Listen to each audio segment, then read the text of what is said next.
Hello and welcome to another stream. Is everything working? Yes, okay, good.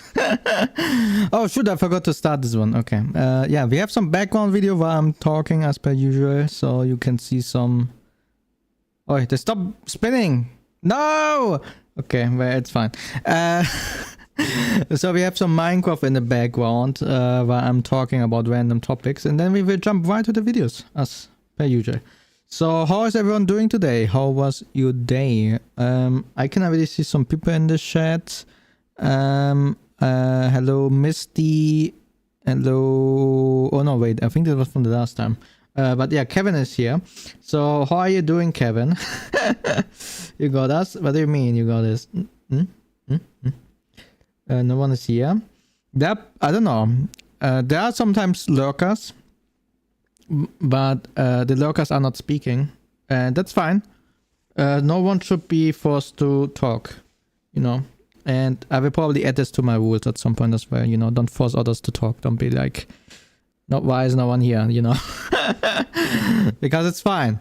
There are people watching, they just don't want to talk, and that's fine. They probably have me on their phone or on their, I don't know, while they are playing something in the background, and that's fine. So yeah.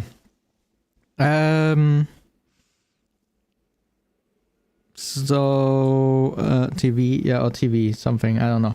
But yeah, today we are here to check on some lies. Someone is lying to me. Who is lying, huh? Are you lying to me, Kevin? We are checking on some tech and industry, I wouldn't say scams, but let's say weird techniques that they use to deceive us. That's what we will be checking on today. We have several videos, and as always, everything is linked in the description.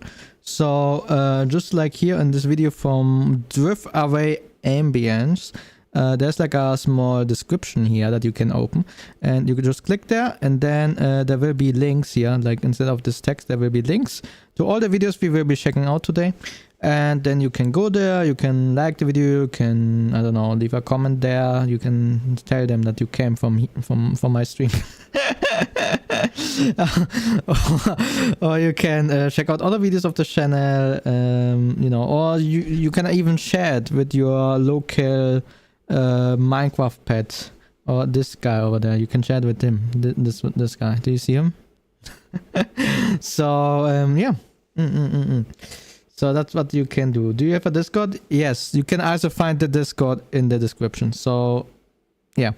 All right, enough talking. We have 4 videos we will be checking out. Let's just look into them. Also, usually I have the first video we are watching as the thumbnail, but this time I don't have. I think it's the... Which one was it? The first, or I don't know. It's one of the first videos, but I don't know which one exactly it was of them. So yeah, it's not the first one this time. I think it's the last one actually. I think I put it last because the last time we watched like a video like that from a bigger YouTuber, the live stream got freaking stopped by YouTube because they're thinking that we are copying something. So I put it at the end. So if the live stream stops, you know why.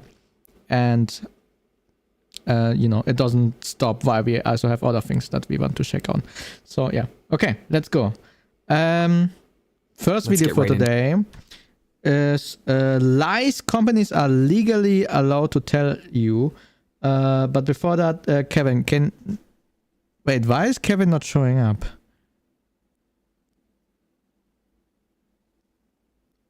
That's why.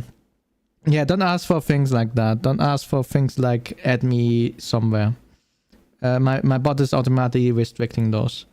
Because, you know, people like to spam, like add me there, add me there, add me there, add me in Minecraft, add me on Roblox.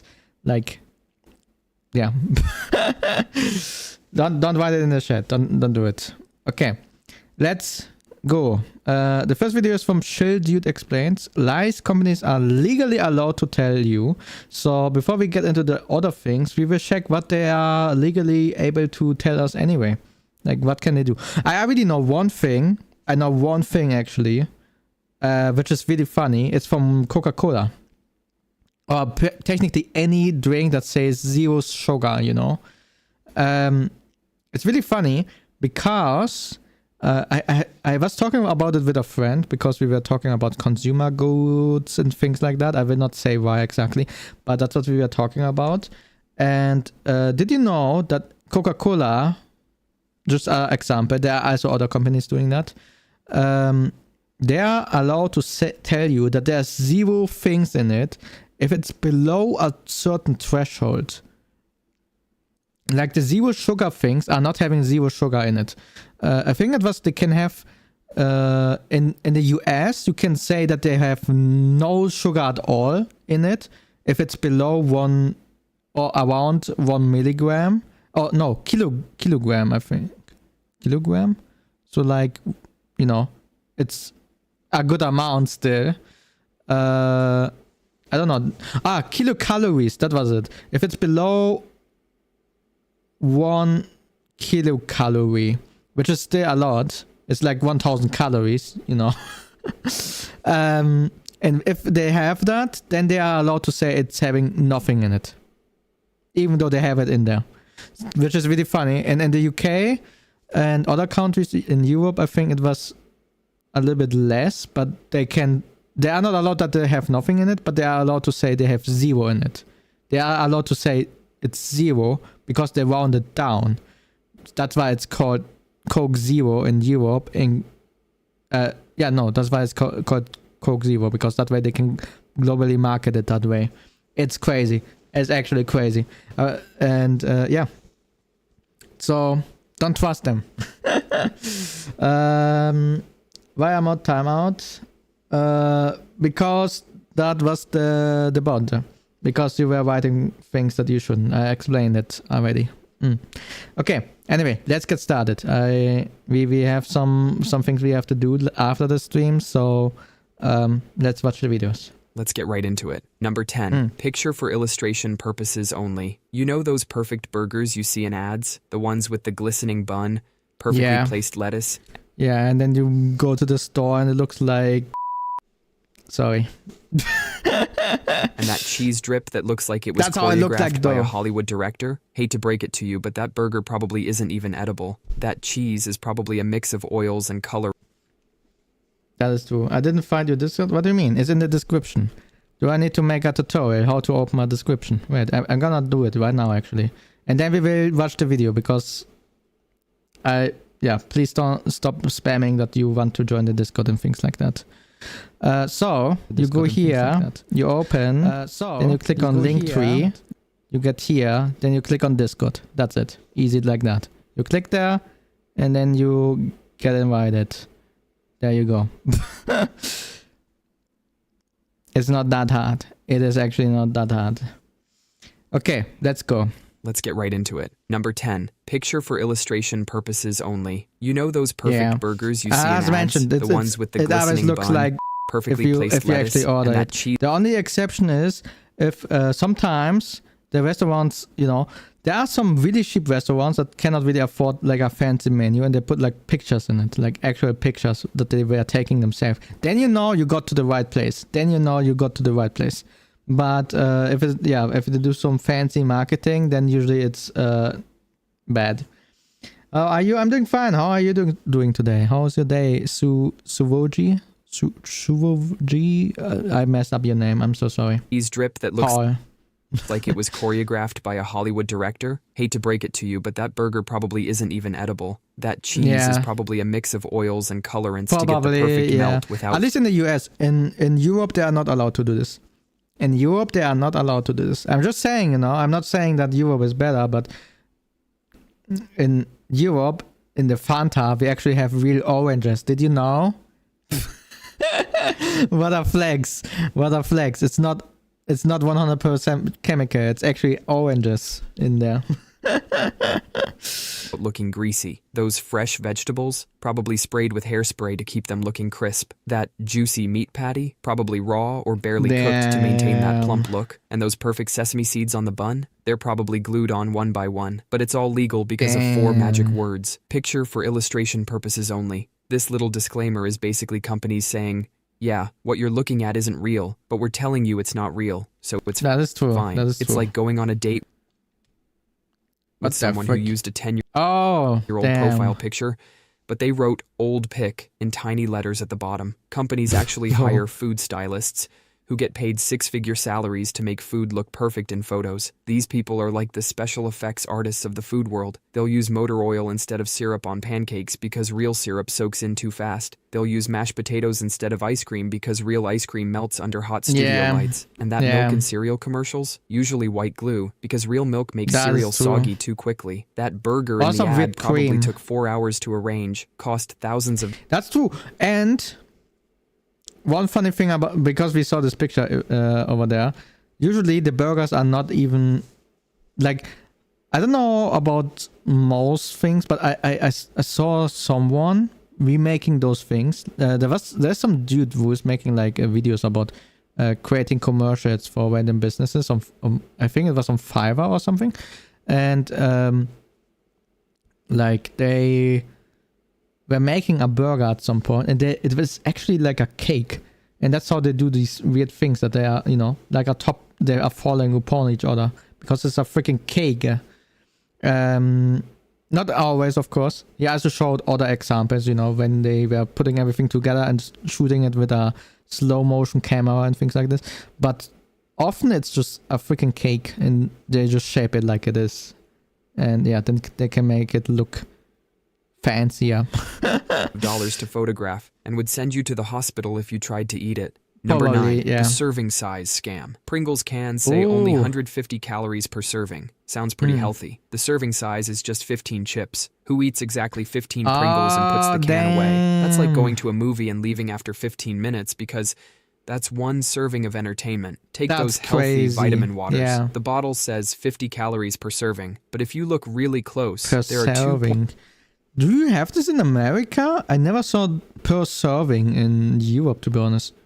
We usually you have to put the actual total size in it, or you put it per thing, like per ship, for example. But then you also have to say how many are in there, which obviously most people are not doing, because if one bag of chips got 40 in it and the other one only got 30, obviously you're gonna take the one with 40, right?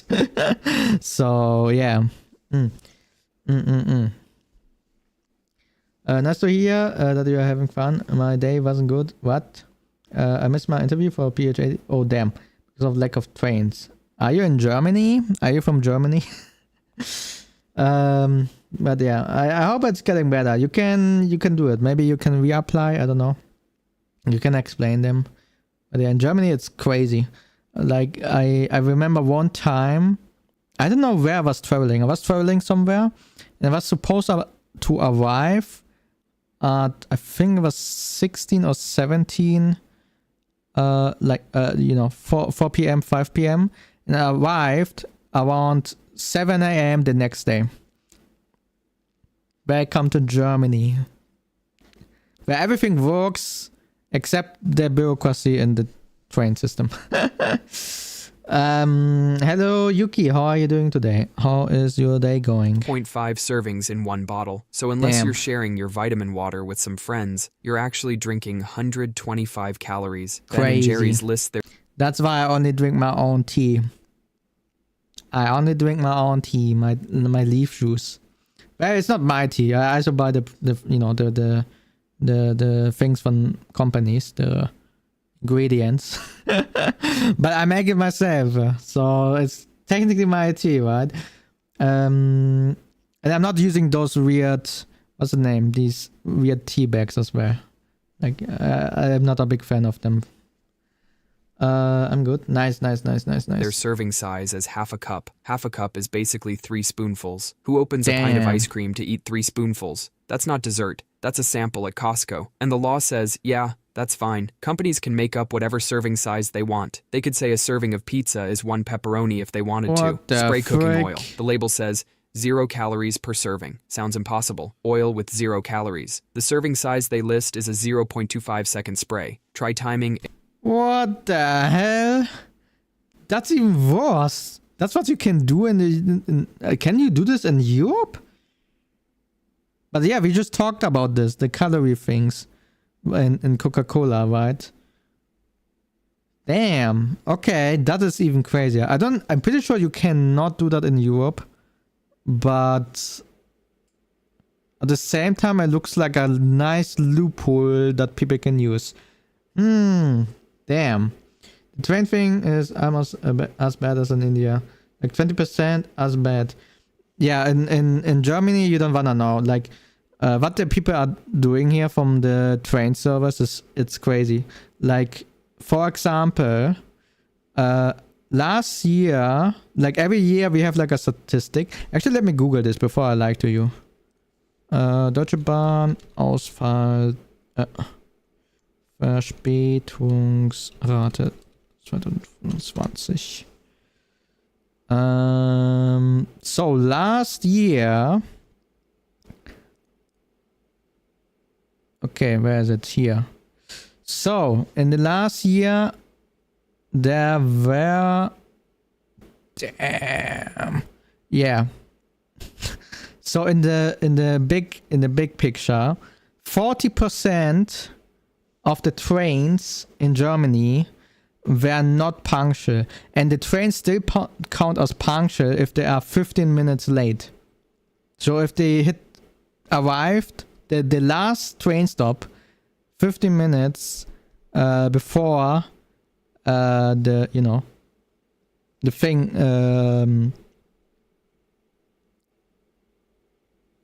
before the 15 minutes mark, then they still count as punctual. And also, what they can do is they can leave the last stop or cancel the last stop, or midway they can just cancel the train, and then it doesn't count as late anymore.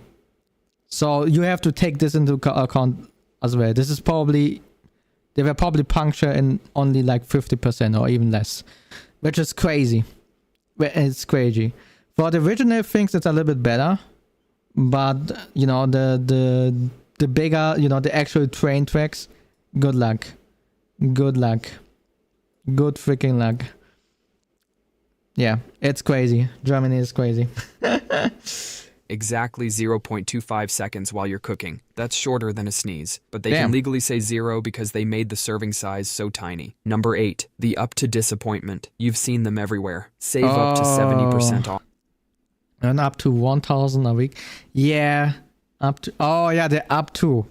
The thing is the up to. Yeah. Up to X percentage. Up to $1,000, That's a big scam. I could tell you right now, in my company, if I employ you as my employee, you can earn up to $1 million per second. I can tell you that. And I can tell you legally, I can even put it on a contract. But it says up to, the up to. It can also be just 1 cent. It doesn't matter because it's up to. Like you have to look really closely with these things. Off. Internet speeds up to 1,000 megabits per second. Earn up to $1,000 $1,000 a week. Companies are legally allowed to advertise these maximum numbers even if almost nobody ever gets them. Yeah. Think about the last time you saw an up to 70% off sale. You probably didn't find anything actually marked down 70%. Maybe that one ugly sweater nobody wanted, or those shoes from 3 seasons the things they want to get out of their storage. It's crazy. I'm back. Welcome back. ago that look like they were designed by a colorblind raccoon. As long as just one item hits that maximum number, the whole claim is... There's only one item? Well, maybe I gave a wrong example with salaries. But yeah, it only needs to be theoretically possible. That's the only requirement it has. You can put any crazy requirement up there, you can do something like earn, I don't know, earn or get me $5 million and you can get up to 1 million back, you can do crazy things like that. I don't know. You can do crazy things with these things, but yeah, I use real examples probably. So in for products, it's like only one of the things have to hit it. I didn't know that actually. Not that I would use it, but well, we are already kind of using it. And on Vizora, we have on our service page. Wait, where is it? Where is it? Here. If you go over here in services, This is our website. There you can see our collaborations and what we did. And then here we also offer like telemanagement. If you don't wanna have the Vizora brand on you, or you don't want, you already have your own management, but you need some help with, for example, negotiations, then you can book these things here.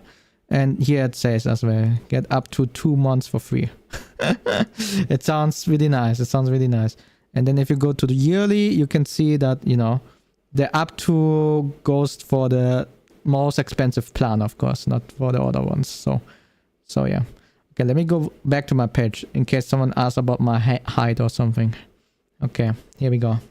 A colorblind raccoon. How was it? It was as long fine. as just one It was item hits that maximum mostly number, the mostly. whole claim is legally valid. It's like me saying, I'm up to 7 feet tall when standing on a ladder. The Damn. internet companies are the worst offenders. They'll advertise up to 1,000 megabits per second, knowing full well you'll never see those speeds, because that number only applies at 3 a.m. on a Tuesday when you're the only person online and sitting right next to the router while hugging it. It gets even sneakier with those earn up to $1,000 a week. Yeah, there you go. I already mentioned it.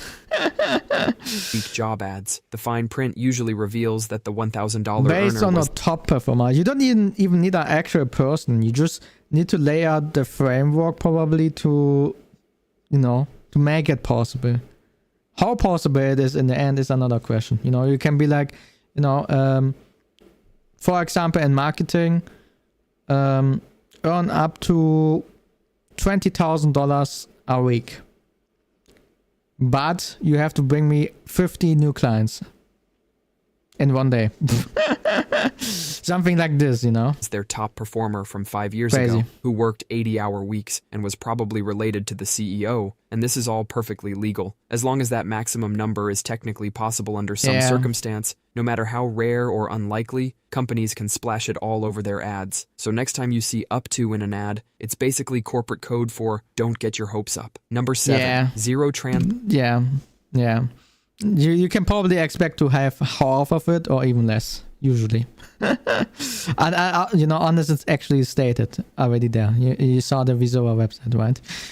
What is this? Daily trans fat limit. What is trans fat? Ever grab a box of cookies that proudly claims zero trans fat and feel good about your choices? That box of cookies might be lying to your face, and it's completely legal. The FDA has this rule that says if a product has less than 0...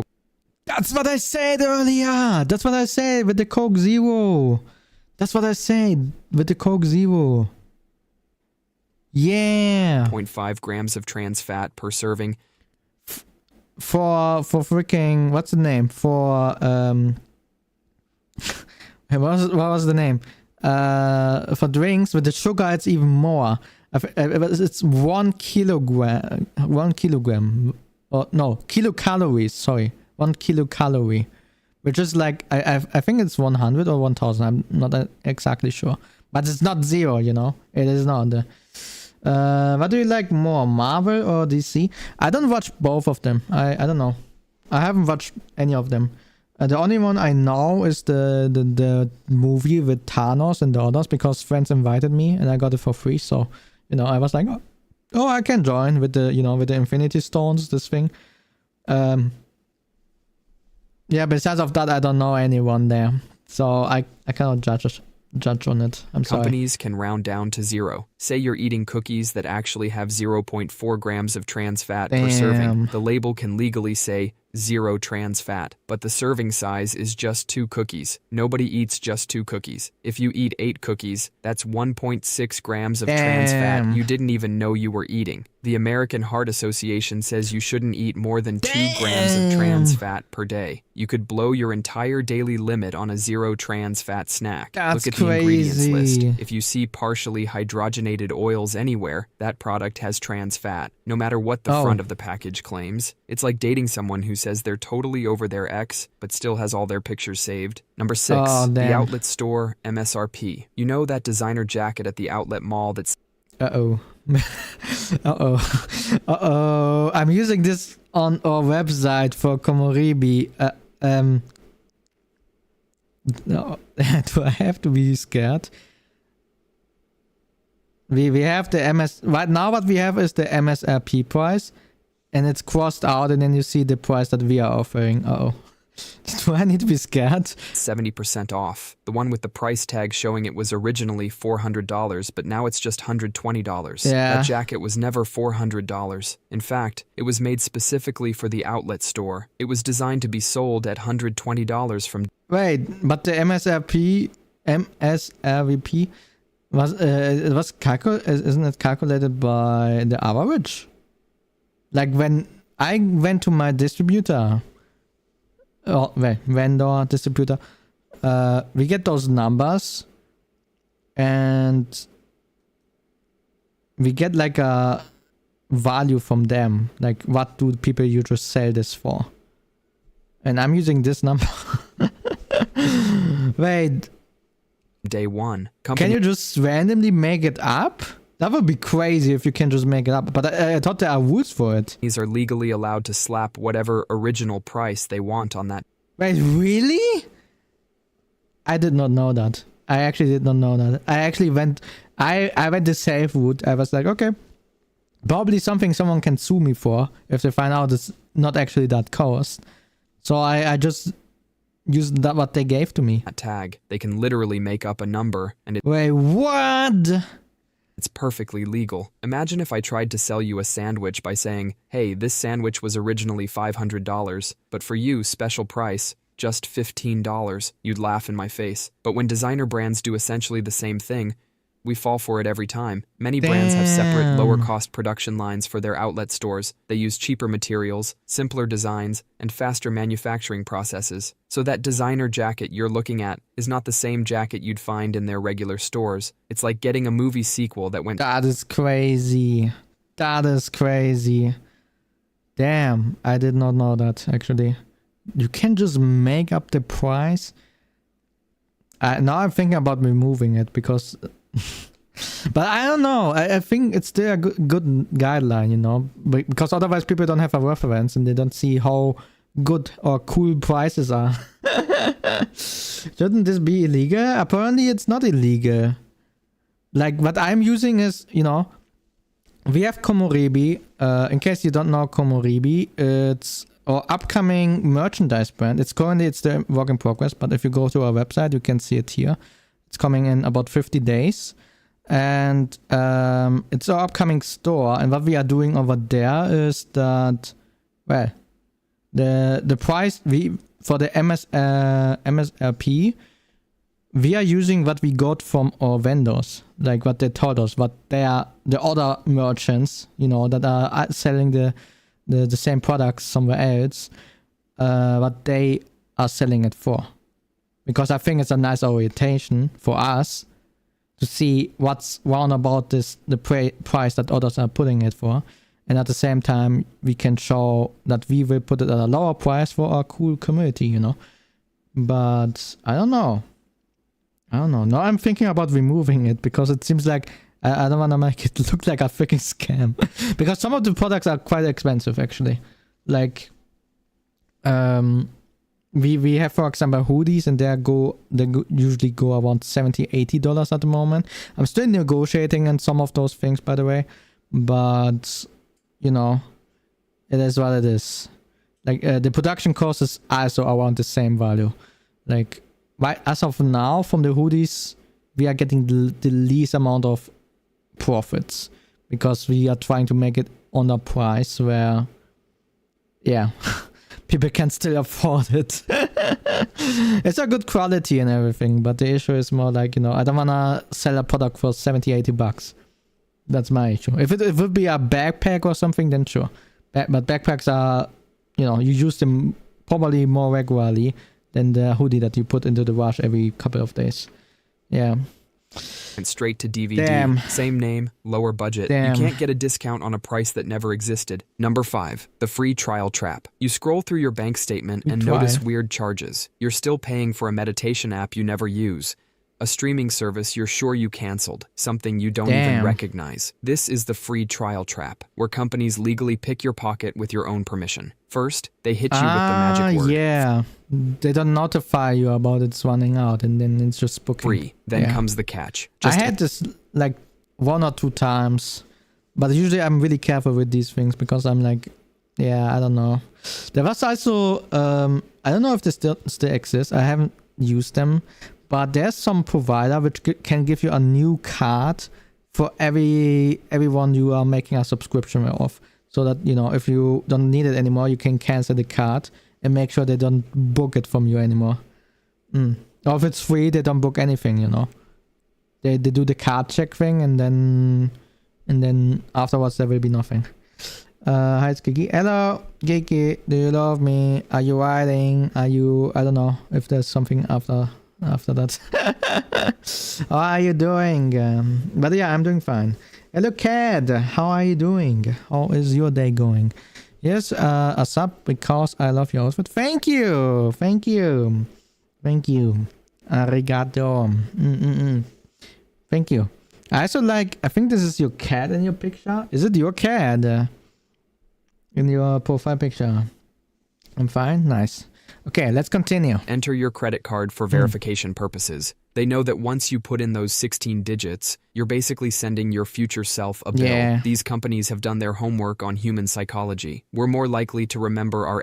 Yeah, and usually what they also do sometimes is they intentionally put on longer trials that go like 2 months or 3 months, so that you definitely forget about it. You know, you keep using it, or maybe you use it for like 2 weeks, and then you say, oh, well, I still got like 2 months left. Maybe I will use it in 1 or 2 weeks again to check it out, you know. And then you don't check it out again, and then you forget about it, and then you suddenly got a shot for another 3 months afterwards, and then you're like, oh frick. Yeah, that's normal. That's normal, unfortunately. How was your day? It was fine. Hello, Raja or Dakaya. And Luca, hello. How are you guys doing? You are eating? What are you eating? What are you eating? It's already 1 a.m. I'm from the Philippines, by the way. Oh, nice. The Philippines. I like the Philippines. I never went there, but I like the pictures from it. It's a nice country.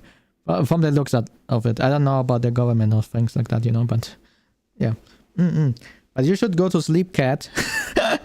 I'm just saying.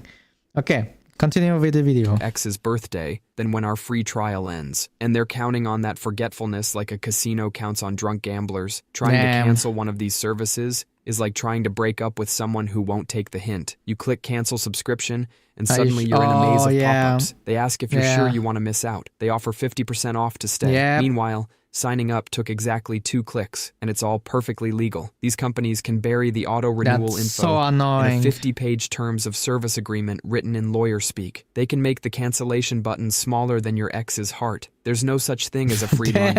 Only one you forgot you're still paying for 3 months later. Number 4, plant-based. Crazy. I can sleep, bro. Oh, damn. Maybe you can sleep. I don't know. We are having a chill stream. Maybe you can listen to my... wait, where's the... maybe you can listen to my beautiful... Oh, wait, this is the wrong... Wait. Let me try again, okay? You can listen to my beautiful voice.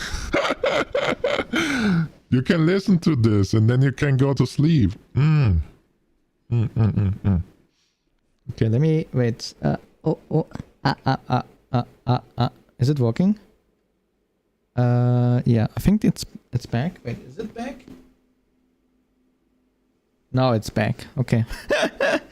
Oh my goodness. Okay, I'm back to normal. How was your day, Kat? I'm gonna just hear your majestic voice. Exactly. Exactly. Wait, is everything... Oh, god dang it. Okay, yeah, this is what happens if you play around for too much. Okay, I think it's fixed now. Okay, no, it should be back. Oh my god. Are you excited about the final core of Bleach? Oh yeah, I'm waiting for it. It's we are slowly getting there. And I will definitely watch it. Right now we are probably gonna move our reactions to another platform soon-ish. By the way, that's why there's no new reaction series at the moment. You know, but Bleach and things like that, we will react to it until the end. Like everything we started, I will continue with it. Like I will not drop it. but I will move the reaction things. I'm planning to move the reaction things to another platform where you can probably still watch it for free. So don't worry about that. And yeah, the what's the name? On YouTube, I'm planning to have maybe in the future more organized videos. Planning to have a video about Twitter, speaking about the monetization feature there, you know, showing you how it's working, things like that. Yeah, that's what I'm planning to do in the future here. So, small spoiler. Your voice is better now. Yeah. Okay, I will shut up and try to sleep. Oh, okay. Have a good night, cat. Who knew that another VTuber is waiting after a squad? Waiting? What do you mean waiting? Waiting? I don't know.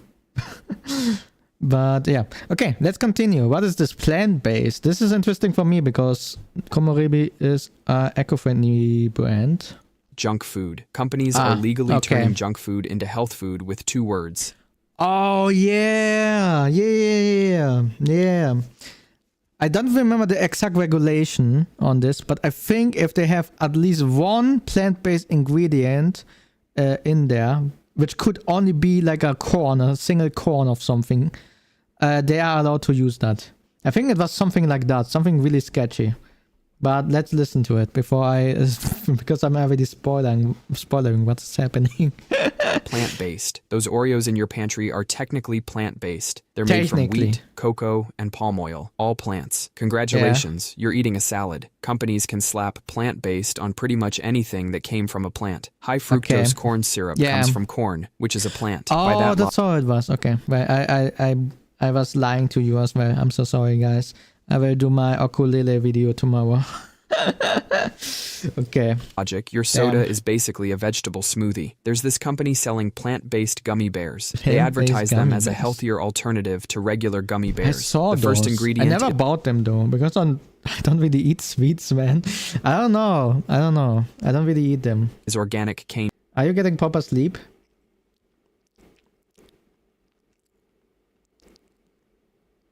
It's such a nice video, isn't it? And sugar. Look at this bamboo. The second ingredient is organic tapioca syrup. Both plants, both sugar. These healthy plant-based gummies actually have more sugar than regular gummy bears. I cannot answer this question, I'm sorry. There's a plant-based cookie brand that markets itself as a healthy snack. Their cookies have more calories than Oreos, more sugar than Oreos, and more fat than Oreos. But they're made with ancient grains, so clearly they're healthy. This is all completely legal. The FDA doesn't regulate the term plant-based. You could deep fry cotton candy and legally call it plant-based because cotton comes from plants. Look at the nutrition label instead, because that's the one thing companies can't easily lie about. Number 3, the pointless no hormones added claim. You're at the grocery store staring at 2 packages of chicken. One proudly declares no hormones added in big bold letters. The other doesn't mention hormones at all. You grab the hormone-free one because who wants... We don't have this in Europe, I think, or at least not in my country. Like we have different labels which then define how the animal was kept and how much they put into it, you know. We have different labels for that, but it's not like no hormones. There are like 10 different labels. So, yeah. Why? You need proper sleep. Your body needs to rest. Sleep is important for you. It is important, yeah. It is important. To eat chicken pumped full of weird chemicals. But you just fell for one of the oldest tricks in the food marketing playbook. It's literally illegal to give hormones to chickens in the United States. Has been since the 1950s. That means all chicken is hormone-free. It's like advertising arsenic-free water or no uranium-added bread. Companies know that. No uranium. It's like advertising arsenic-free water or no... I think on April 1st... this might be an April 1st idea for a store. I will add some crazy labels like no uranium in this or no something, which is true, but it's a funny joke, you know. It's a harmless and funny joke. You know what? I'm gonna take a screenshot of this right now, and I will keep this in my idea book. Let me put it as April Fools. There we go. Okay, it's in my idea book now. uranium added bread, companies know I that think that's slapping funny. no That's hormones funny, on the okay. package makes their chicken seem healthier, and technically, they're not lying. The FDA I mean- actually requires these companies to add a tiny disclaimer saying, federal regulations prohibit the use of hormones in poultry, but they print it so Okay. small you'd need a microscope to read it. It's like whispering, just kidding, after shouting a lie. Companies charge more for this hormone-free chicken. They're charging you extra money for following a law they're Oh, required to follow anyway. damn. It's like a taxi driver charging you extra for not driving blindfolded. Number 2, kills Damn. 99.9% of germs means nothing. Kills 99.9% of germs. Sounds impressive. germs. This claim is about as meaningful as your ex saying, it's not you, it's me. Companies test their products in crazy. perfect lab conditions You really against need to rest? No, you. specific germs that are basically Bro, the you push are. Look when you are awake. Wait, what time is it, huh? What time? Korea time right now. And you tell me to sleep, huh? You tell me to sleep. It's 2 a.m.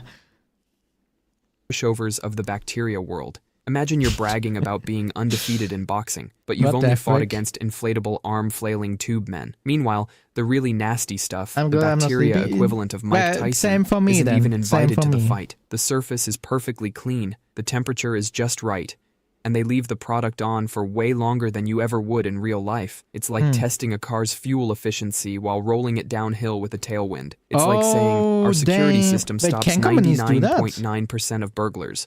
But don't worry about that 0.1%, they're just the ones with ninja training. There are millions of different types of bacteria out there. As long as companies have some lab tests showing they killed something, they can slap that 99.9% on the label. Number That 1, is crazy. genuine leather is actually the worst leather. So you're at the Wait, mall really? and spot a beautiful leather jacket with a tag that says genuine Wait, what? I never saw it like that.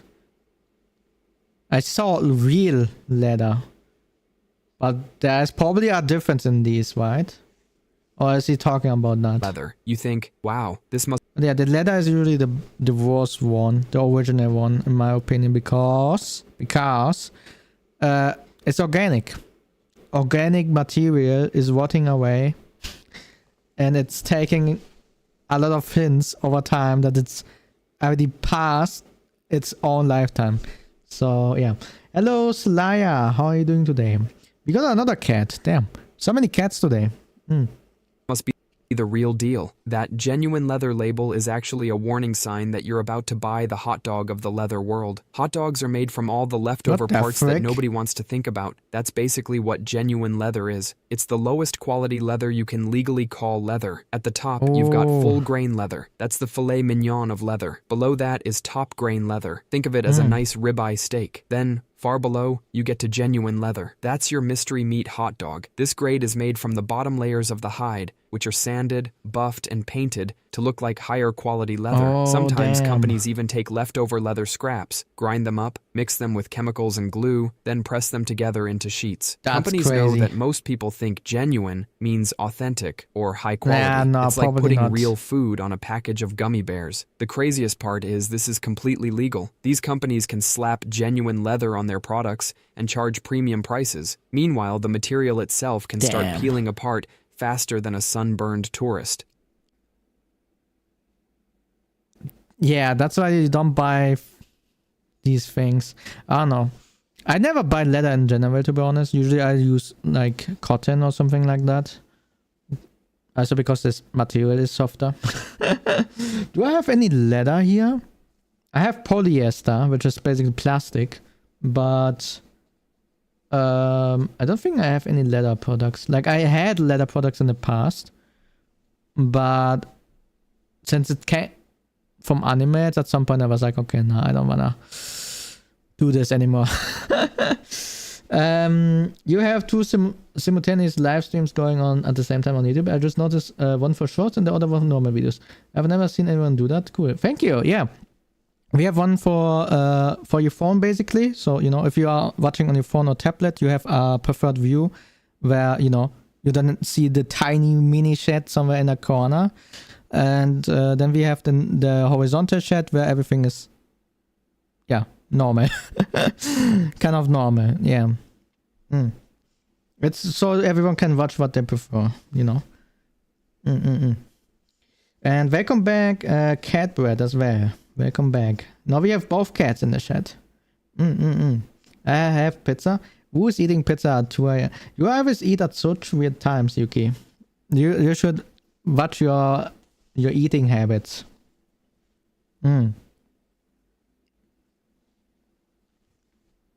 Just So saying. next time you see Just genuine saying, leather, you know, just saying. remember you're looking at the leather equivalent of a gas station hot dog. Just don't Damn. pay filet mignon prices for it. That's all for today. I'll be making similar videos in the future. Subscribe to see them. Okay. Nice. Nice. So now we learned about what companies are able to do.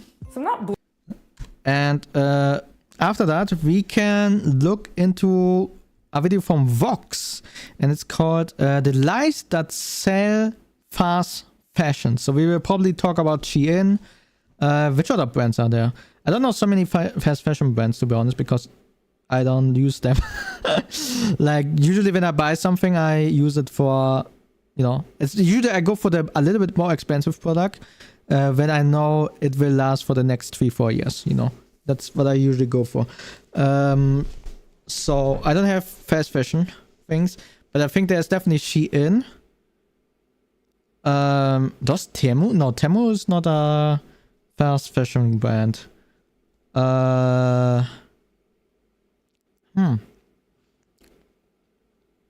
Shein, probably Zara, but I don't know if they are only German.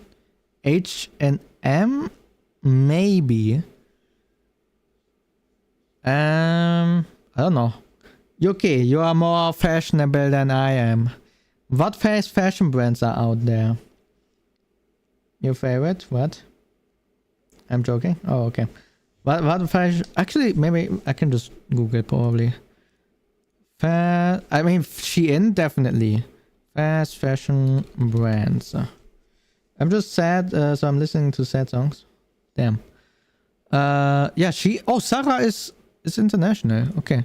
Wait, but those are German brands. Wait. International. Oh, they have a different name. Okay, H&M. Okay, so I was not so far off actually. Oh yeah, Primark. I remember them. And those, I think New Yorker also exists in other countries, right? Probably. Fashion Nova, I don't know them. And Marks and Spencer, I don't know as well. Okay. But we were pretty close then. Okay. Interesting. So I'm not blowing anyone's mind let's here go. by saying that fast fashion is bad, Yeah. right?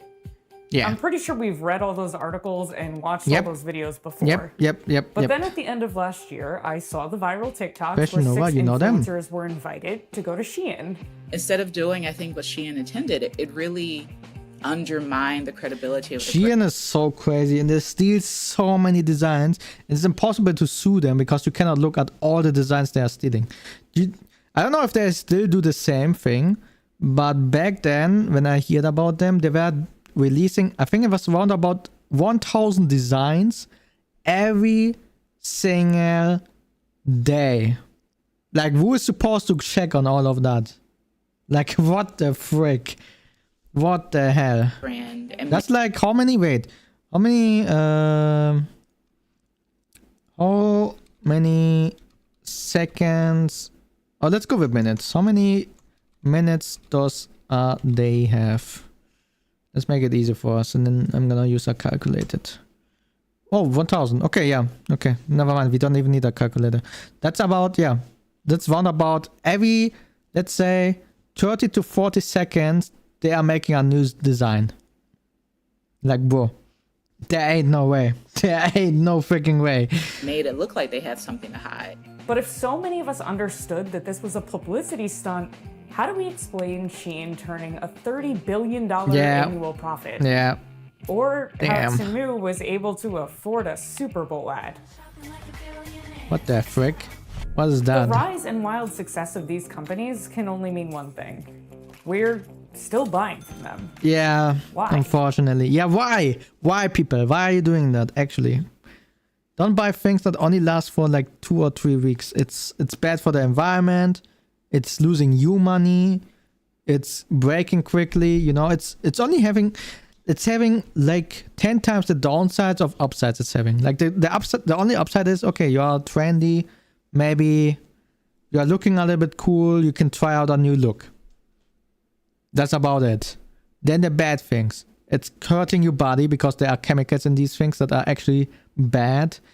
Then there are, you know, it's breaking after a few weeks usually.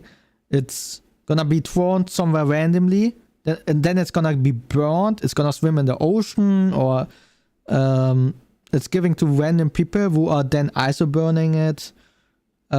Usually it's not being recycled, or it's not recyclable because they use like 1 million tons of polyester in this thing, which makes it, you know, burn up really quickly as well, and a lot of other reasons. Like, it's crazy. It's crazy. Don't do fast fashion, please. I don't buy from them. That's at least something. Yeah. My goodness. I don't understand people who are buying from them, to be honest. It's so bad. It is actually so bad. It actually is deeper than you think. Okay, explain. But we can do better. Okay, let's see. Fast fashion. There are 2 prices for the items we buy online. The price you pay, and then the actual cost. The actual cost consists of things like material, labor, and this. The impact, yes. Fashion is an industry that generates a stunning amount of waste. Yep. Recent estimates say that 92 million tons of clothing end up in landfills each year. That's so The many. trouble with the actual cost is that it's usually deliberately hidden from us. A 2023 report from the Fashion Transparency Index found that 45% of major fashion brands haven't disclosed their supplier list, and only 1% of major fashion brands disclose the number of workers being When we also don't, paid. we also don't have our supplier list, to be honest, on our website. But we on Komoribi, how it's structured is that we list the country where it's coming from. We list the country because, you know, we don't want to expose every single distributor that we have. So yeah. Like if someone requested for checks, or a talent wants to go there to see what's going on there themselves, we usually give it to them, but like we don't publicly do it. It's just a waste of money if I buy from them. That is true. I mean, it's cheap as well, but in the end, it's hurting you, and it is hurting the environment as well. Like, there are so many downsides. It's crazy. a living wage. Everything we wear was put together by human hands. There are no clothes sewing robots. You cannot put a bunch of fabric into a machine, press a button, and a shirt comes out the other end. It was made by people. It was made by humans sitting at a sewing machine and putting it together. Labor is supposed to be the most expensive part of making something. That when you get it and it's $5, the question should be, well, who... Yeah, I remember when I was talking to vendors, like we have a better vendor now, where the products are more expensive as well, but we can guarantee that people get paid. We had a Chinese vendor, and what was it? They wanted to sell us one blank, like one blank is like one t-shirt, for example, without any print on it. I think it was for like 30 or 40 cents. If they print it in their factory, it's 60 cents. Like, what am I paying? Like, are they not making a minus there? Like, whoa. And then they are like, yeah, you can make a huge profit with this, blah blah blah blah, you know. And there are people selling this, and those are the people who are going to Shein, and that's how they sell things for like $2, for $3, you know. Like, it is crazy. It is insane. Who got shortchanged? That lack of transparency is part of a system that's rapidly developed and become normalized over the years. Fast fashion brands like H&M and Zara initially existed to bring you trends from runway to rack at affordable prices fast. But with the rise of e-commerce, we have turbocharged what we mean by fast and cheap. Yeah. H&M and Zara are still problems. They're not good guys here. But companies like Shein and now Temu, I believe, outpace them. So Temu is doing this now. She just mentioned Temu. I was like, oh, does Temu also count? Because I saw a lot of products there.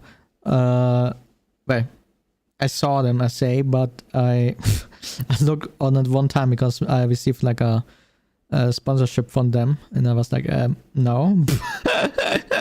But yeah. By orders of magnitude. To give you a I didn't scale, take it a as you company might like be- Gap typically produces might around know. 12,000 styles annually. Clothing The OG styles. fast fashion brands like H&M and Zara more than doubled that Yeah, output. damn. And But 12,000 is still a Where is lot. Shein on this scale? Okay, let's see. Where are they? Oh, we already at 160,000 annually. And produce different styles. But that's a lot of styles. But this a style. What does a style mean? Is it like different prints on the same product as well? Or does every size stand for one style because you technically make a different version of the product because it's having one other size to it? How is this calculated, I wonder? Because if it's like every variation counts, then I could also make one singular product in different sizes, different colors, and then suddenly I'm at 200 or 100, you know? Like, I don't know. Hello, Ribbit. How are you doing today? Or Jax. I don't know what you prefer. How are you doing? How's your day going? But yeah, Shein, where are we? Recent estimates What? put that number closer to 1.5 million new styles.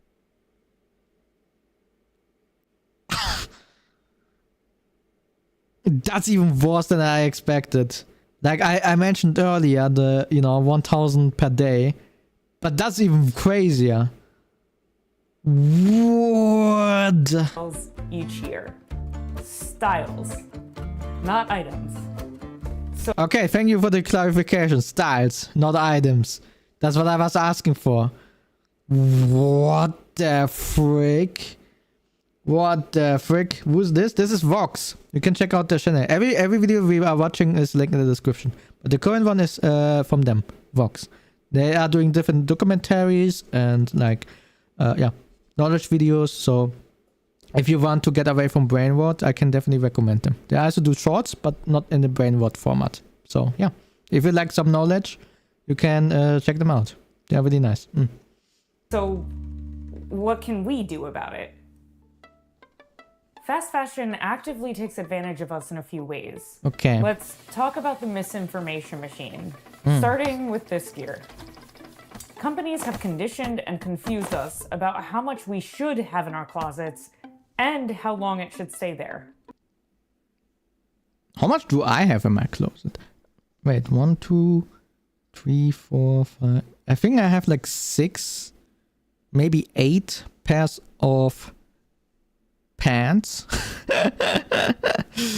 But they all look the same basically. As you can see, I have the same pants a lot of times.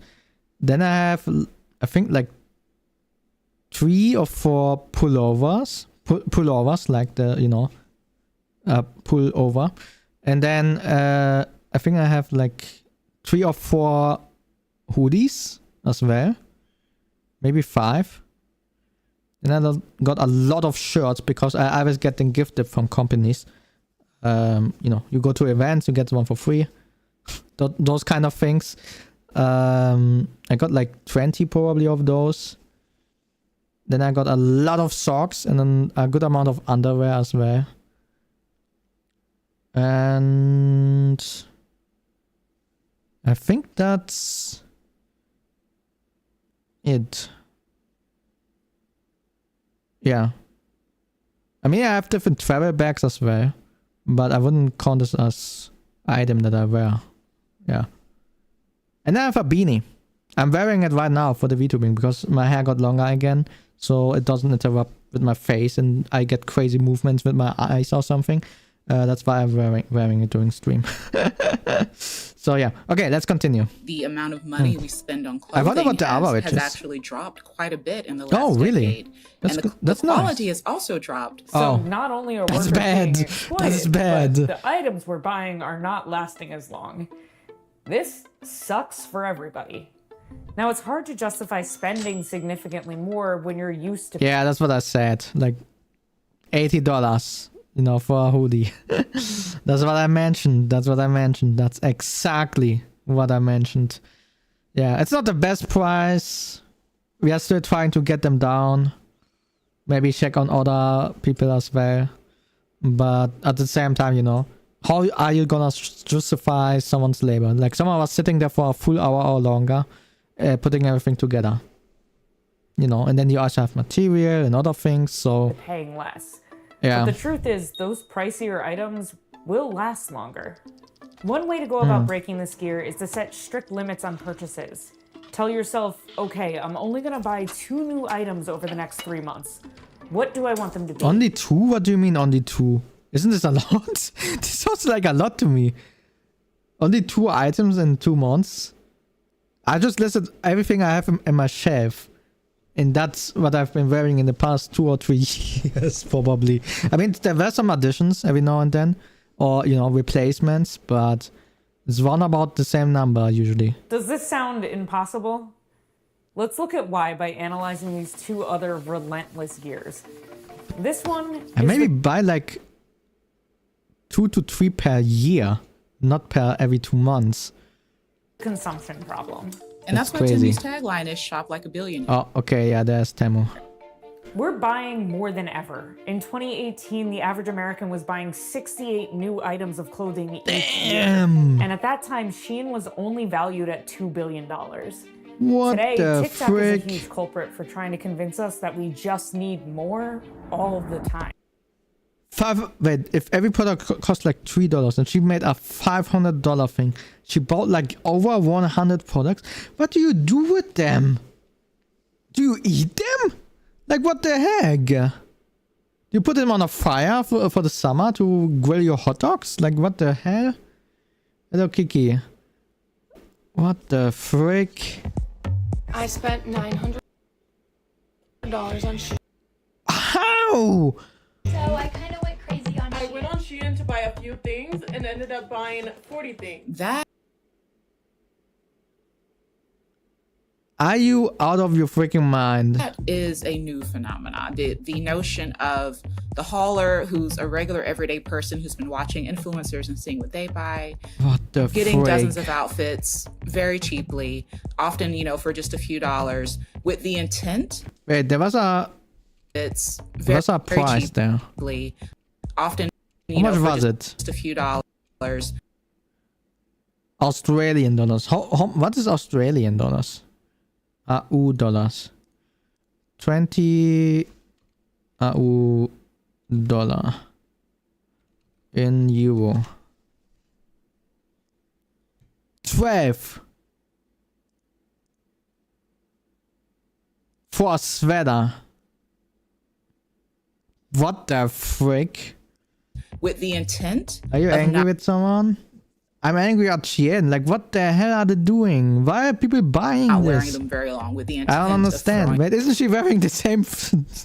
Okay, it's fine. them out. Shein and other companies are paying influencers to It's normalize fine. buying in excess. And what we have to remember is that doesn't Why do benefit people the buy individual. this? I don't It understand. only benefits the brand. Yeah. Why would anyone want How much do they pay their employees? Like, that's what I'm wondering about. If they can sell something that How much does it cost in production? It cost... What was the production cost? I think it was like $60 or something for the hoodie. $60, $70. Then you have taxes and all the shipping and other things going on.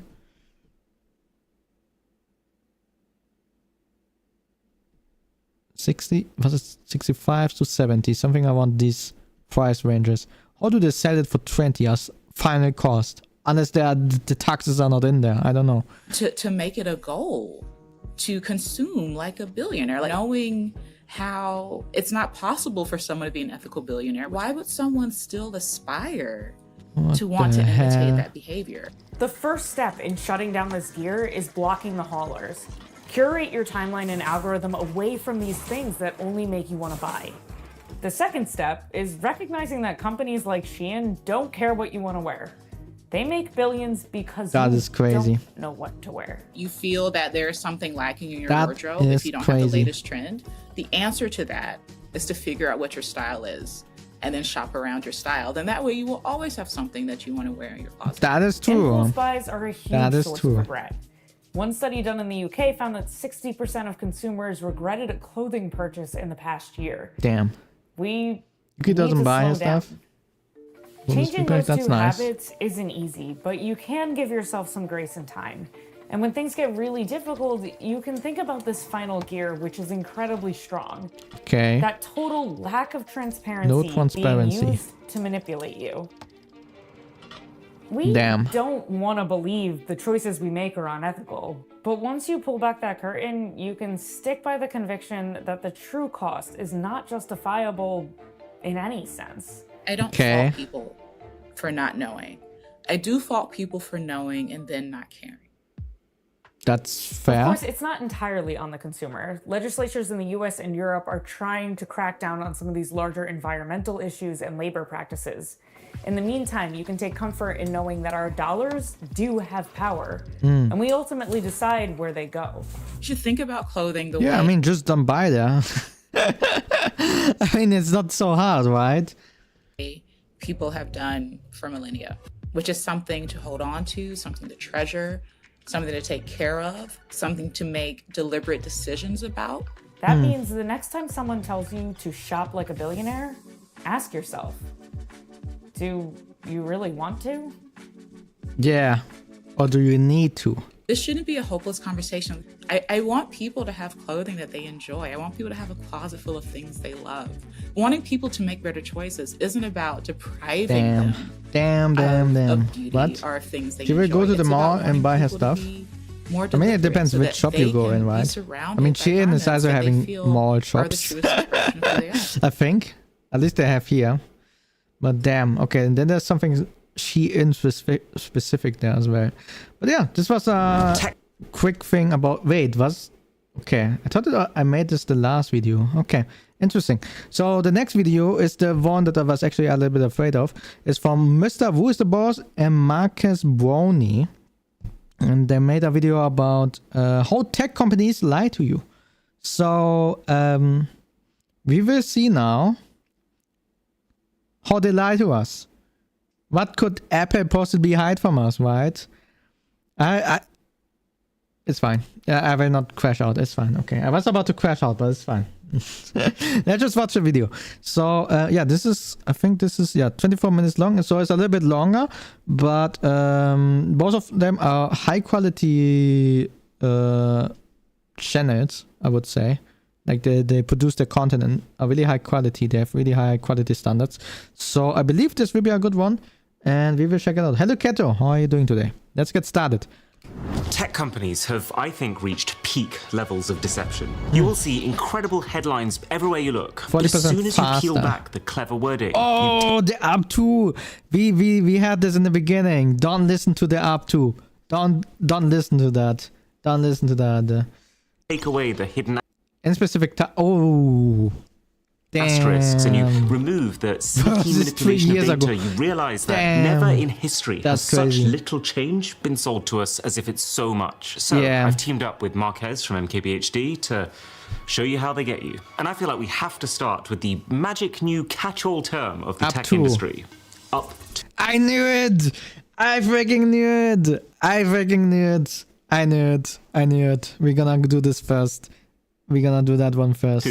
What we need to see, and what we used to see a lot more of, Wait, can we see it here? 25% faster than A10. So then probably the question is, what is A10? Or which A10? If they have multiple ones, which one? 70% faster multi-thread workloads. Damn. is this new product is X% better than the last one. This very Is it simple the last idea one though? basically doesn't exist anymore. Practically every single tech company quotes every single change as up to. Up Yeah. to 2 times faster. Gets up to 8 more hours. Is up to 2 times faster. You'll notice they don't even write it as up to a lot of the time. They'll just like Yeah. mutter it quickly under their breath, like it's some sort of pedantic footnote that you don't need to pay attention to. But if you think about it, any stat that starts with an up to doesn't mean anything. I could say this video is going to reach up to 1 billion people, and if Which it is technically true, yeah. only ends up reaching my parents and then like one cousin in India, I What was still the right. frick? And you could argue, well, Was this AI? What the heck was that? workloads are more complex now. It's harder to estimate exactly how much better something is. But the real reason this is being used is very clear. It's to be able to stick a massive number on your web page and not be sued for it. So if you see up to followed by a percentage improvement, honestly, just disregard it and go search up specifically how much better that product is in exactly what you're planning on doing with it. But I'll leave the next one up to you, Marquez. Damn. Okay, so in announcement keynotes, this was a nice transition. This was a good one. And a lot of advertising specifically.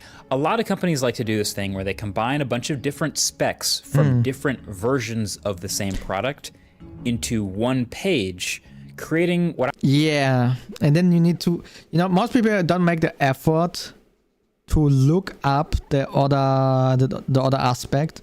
So they are just like, oh, okay, it's better. It's probably better than that. So, and they will not look up that it's even with Intel, Intel is having, if you have like a i9 processor, for example, and they say it's up to 200% faster than the i7, then they could refer to the i7, the first generation, which came out like 10 years ago. It came out 10 years ago, So, the first one, like, they probably specify somewhere, but which one exactly they mean, but it's probably something really old. So yeah, that's sketchy. That is sketchy. What I like to call the imaginary spec. So like one of the most common versions you'll see is a company will put like the maximum up to performance number alongside the minimum starting at price. And they'll put them next to each other in a product. The starting thing is also so bad. Today is my birthday. I'm turning 14 years. Oh, nice! Happy birthday! Happy birthday! Happy birthday! What is your name? Dan? Happy birthday, Dan, if this is the name. Product where you can't actually get the maximum performance for the minimum price. Here's Rivian, for example, on the R1T website. You'll see, wow, 420 miles of range and a 0 to 60 in under 2.5 seconds, starting at under $74,000. That is also sketchy. My name is Dan. Okay. Call me Daniel if you want that. Damn, Daniel. Okay. Happy birthday. Yeah. Happy birthday. Not exactly, because the one with 420 miles of range is the dual motor, which has a 3.4 second 0 to 60. Still quick, but the 2.5 second version costs $30,000 more. Damn! And has 40 miles less range. And for $73,000, you don't get either of those things. Wait, they're mixing everything together. So yeah, this here is an imaginary spec. Damn, that's crazy. Oh, and by the way, that's another one while we're at it. EV range claims. Now there are laws around how accurate your range. Oh, I should look up my thing. I bought like a a scooter. Oh, just like sorry. I bought like a scooter, and I was also being deceived. I was looking at the numbers, and then I was like, wait, why is it not going so far? And I was like, I was looking it up more specifically, and I was like, oh, well, frick me. That's what I thought. Yeah. What's going on? Hello, Sakin. How are you doing today? We are checking how tech companies are deceiving us right now. How they lie to us. That's what we are on right now. Back. Oh, and by the way, that's another one while we're at it. EV range claims. What's now, going there on are there? laws around how accurate your range claims actually have to be, just like with gas mileage. Okay. And some companies are a little more optimistic about that range claim than others. Yeah. Fine. But the I fact really is, figured that one out. Like, for example, they put it on a thing with no wind or anything, and then they say, for example, for cars or scooters, they put it on a test range with no wind or on a test something, and then they say, yeah, you can reach up to 200 kilometers. You can reach up to 100 kilometers with this thing, on one charge. But what they don't tell you is that it's with no wind and probably with no one inside as well. So it's like, so you have not a factor wind, which is turning your velocity down, And then you also have yourself in there, which is also turning your velocity down. Not by much, but a little bit, you know. And, you know, you are obviously maneuvering the vehicle as well. So it's also going in different directions, which is also affecting it. So there are multiple factors which lead to you not reaching that point anymore. It's crazy. Do you like anime? I do like anime, yeah. We even have anime reactions on this channel. Is we are still pretty early in this battery tech, and the tiniest, even seemingly insignificant things can make a pretty significant difference to your range. And so even when you break it all the way down to specific Rivian models, the one that does the 2.5 seconds 0 to 60, you can see that 374-mile range claim right here. But when you actually click in, that's when you realize that's on a specific wheel with a specially designed sticky Michelin tire. Damn! And then, oh, look at that. You're actually getting 338 miles of range. You'll have to switch down to the standard sport wheel and tire to get the 370.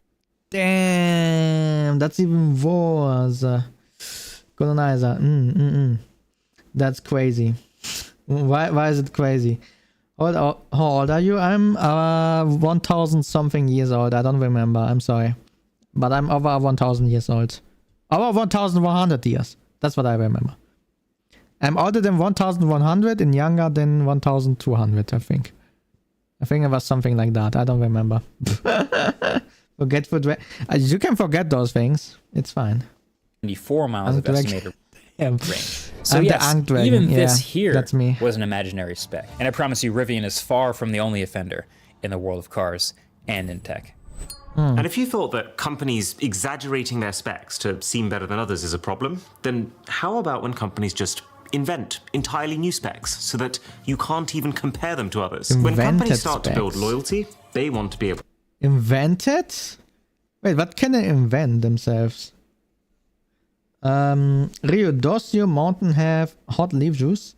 I usually drink cold leaf juice unless it's Camille. That Camille is one of the few teas that I prefer hot and not cold. Camille, or also like berries. I like like all kind of berries, but that I prefer them hot and not cold. But things like yeah, like let's say peach, for example, or grapes. I don't know if grapes count as a berry, but grapes, for example, I prefer those cold. It's specific, yeah. Sind Sie Deutscher? Hallo Ultima, warum fragst du? Was willst du? Ha? Willst du Stress? Aber ja, ich spreche Deutsch. Bibbidi bobbidi, your mountain is not British property. It is not. It is not. Tea is not coming from the British people. As much as you want to have it. Are you born in 2006 or 2007? Who? Me? What do you mean? I just mentioned I'm over 1,000 years old. Too bad? What do you mean too bad? To charge more for the same stuff. But how do you get away with that in a world where a comparison is just one quick ChatGPT search away? Issues is being taken by us? Make it so confusing. Hey, what was that? Why was the ChatGPT? I think it was ChatGPT. Charge more for the same stuff. But yeah. How do you get away with that in a world where a comparison is just one quick ChatGPT search away? Oh, okay. Well, make it so confusing for customers to compare you that the easiest thing then becomes for them to just take your word for it that you're better. One of the most prolific examples of this right now is... the average RGB cards. Oh god, what are they gonna say? This is an interesting market. What can they say? I mean, they cannot fake the megahertz... megahertz? Yeah, megahertz numbers or anything like that. So RAM. What any is it computer, about? Any phone, any laptop, even your smartwatch needs RAM to be able to juggle tasks. Yeah, but it depends what kind of RAM you are using, because certain RAM types have certain limits. So even if you have 30 gigabytes of RAM, if it's a really bad card, or if it's like, let's say DDR3 for example, you will be really limited in what you can do with those 30 gigs. Yeah. What happened in the chat? I subscribe to your channel. Thank you. Schön. Ich hätte nicht erwartet, dass du Deutsch sprichst. Bist du Deutscher? Ich komme vom Venus. Ich komme von Venus, aber aktuell wohne ich in Deutschland. Aber ich habe auch schon in anderen Ländern gewohnt. Ich habe auch schon in Bulgarien, in Portugal, in einigen anderen Ländern gewohnt. Also ich bin sehr viel unterwegs. But ich spreche gut Deutsch, fließend. Yep. My age has the square root. What the hell? Okay, interesting. Posture check. Oh god dang it. Okay, wait. Actually, just for you. Damn it, it's not working. I wanted to stretch and make a knack, but I can do my hand.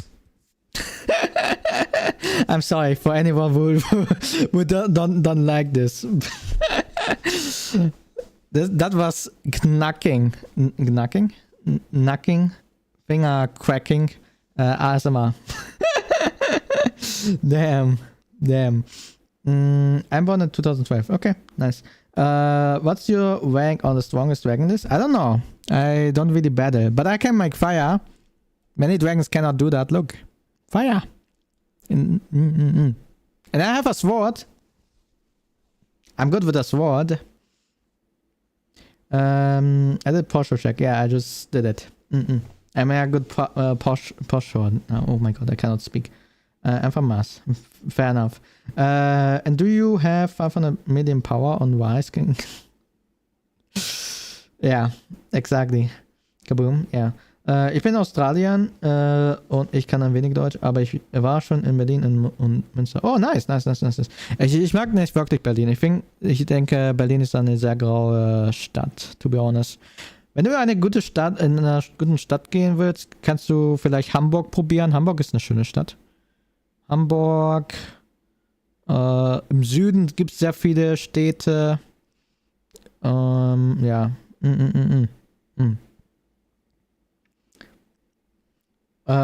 Oder Köln, Düsseldorf, da das Dreieck da. Köln, Düsseldorf und Dortmund.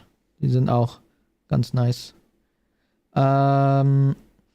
It's not working. What is Bo's posture? What do you mean? I'm sitting like a normal dragon right now. Bo has no spine. My goodness. I need to go to. Okay. Enjoy then. Enjoy your birthday. I can make fire. Nice. But you cannot make it with your hand. Probably. I don't know.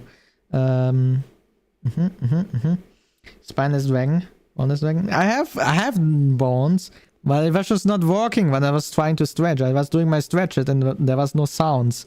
What can I do about it, huh? What can I do about it? Als nächstes möchte ich nach Frankfurt. Oh Gott. Okay. Und später nach Österreich. Berlin hat mir gefallen. Oh damn. Ja, du musst an Frankfurt aufpassen. In Frankfurt ist viel los. In Frankfurt ist viel los. Aber Österreich hat sehr viele schöne Orte. Wien oder Salzburg sind sehr schön. He's a chicken nugget? Yes, that's me. I'm the Dino chicken nugget. The dragon chicken nugget, I'm sorry. You like vulnerable to water? Who, me? Why should I be vulnerable to water? I had to move to Mars because one guy wanted to let the world burn. Okay. Interesting. He's a dino. I'm not a dino. I'm a dragon. And this is true no matter which company. Even prolific examples of this now is RAM. Any computer, any phone, any laptop, even your smartwatch needs RAM to be able to juggle tasks. And this is true no matter which company's product it is. But Apple now refers to their RAM almost exclusively as unified. Oh, Apple, what are you doing? Oh, damn. Apple is about to get roasted in this video. I can already smell it.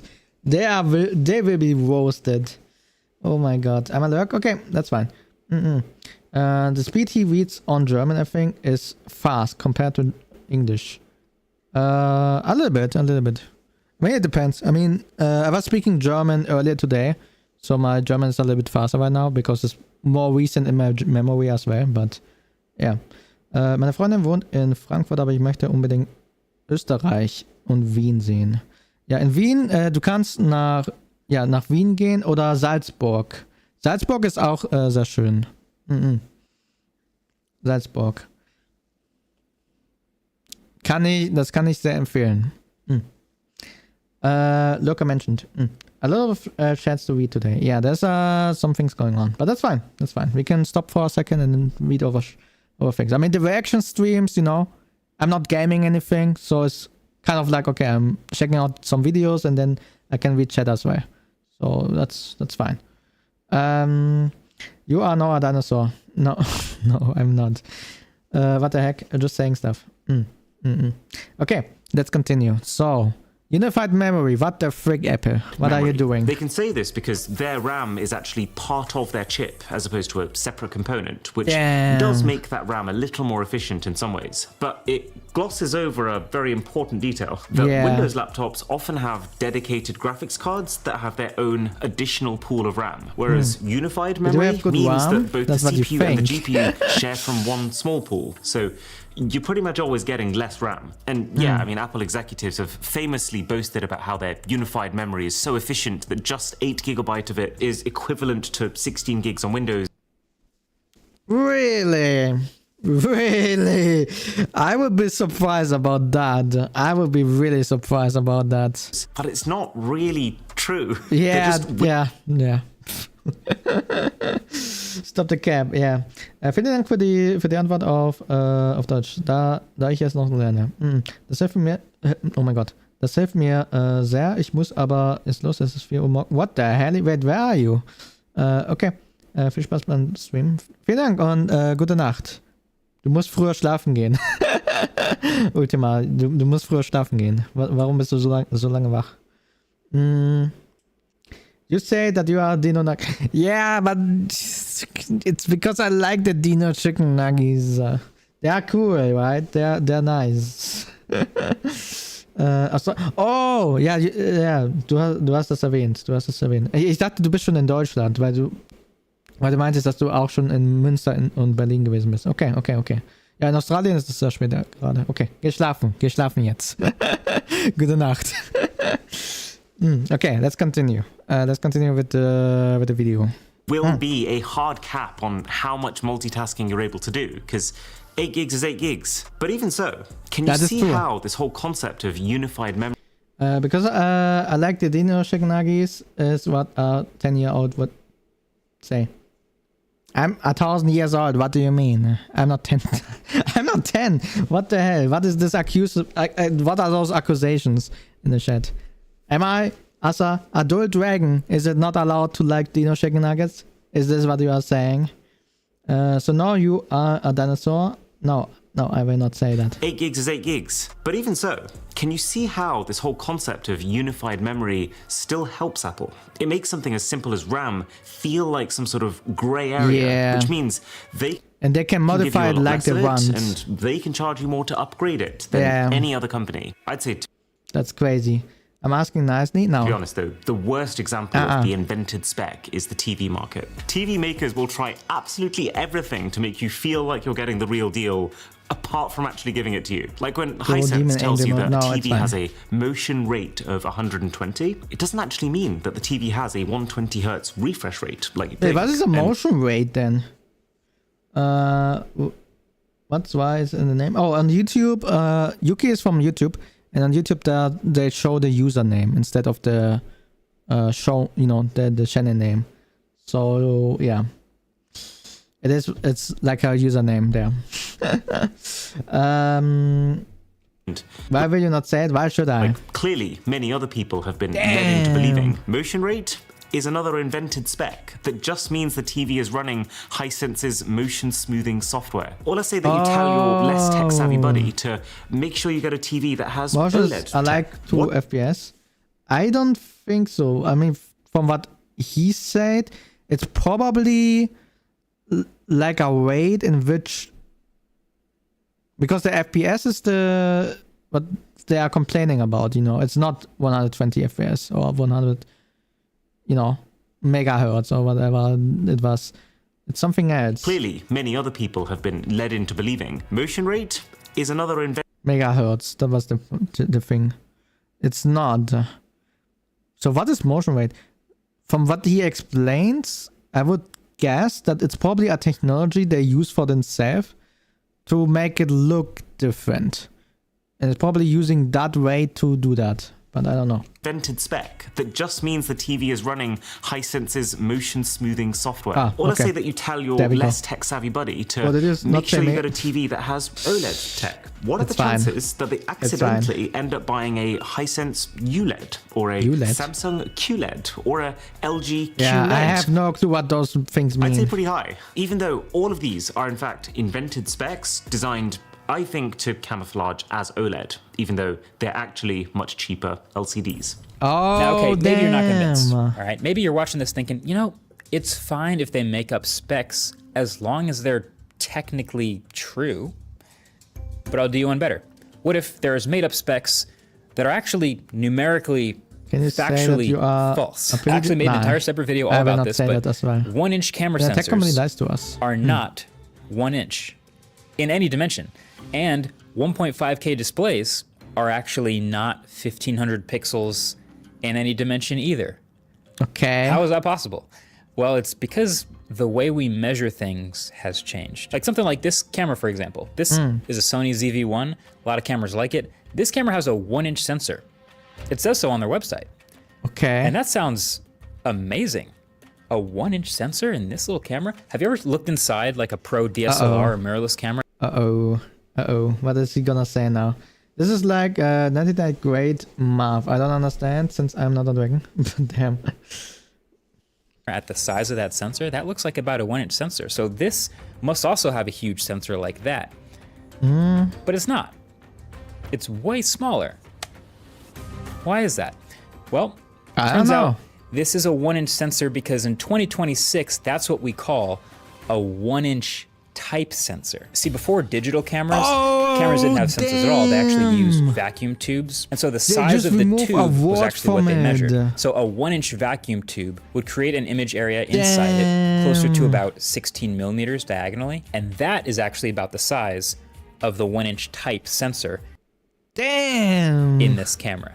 So it's 2026, but we're calling this a 1-inch sensor because that is the size of the theoretical vacuum tube that would be required to produce an image the size of this sensor.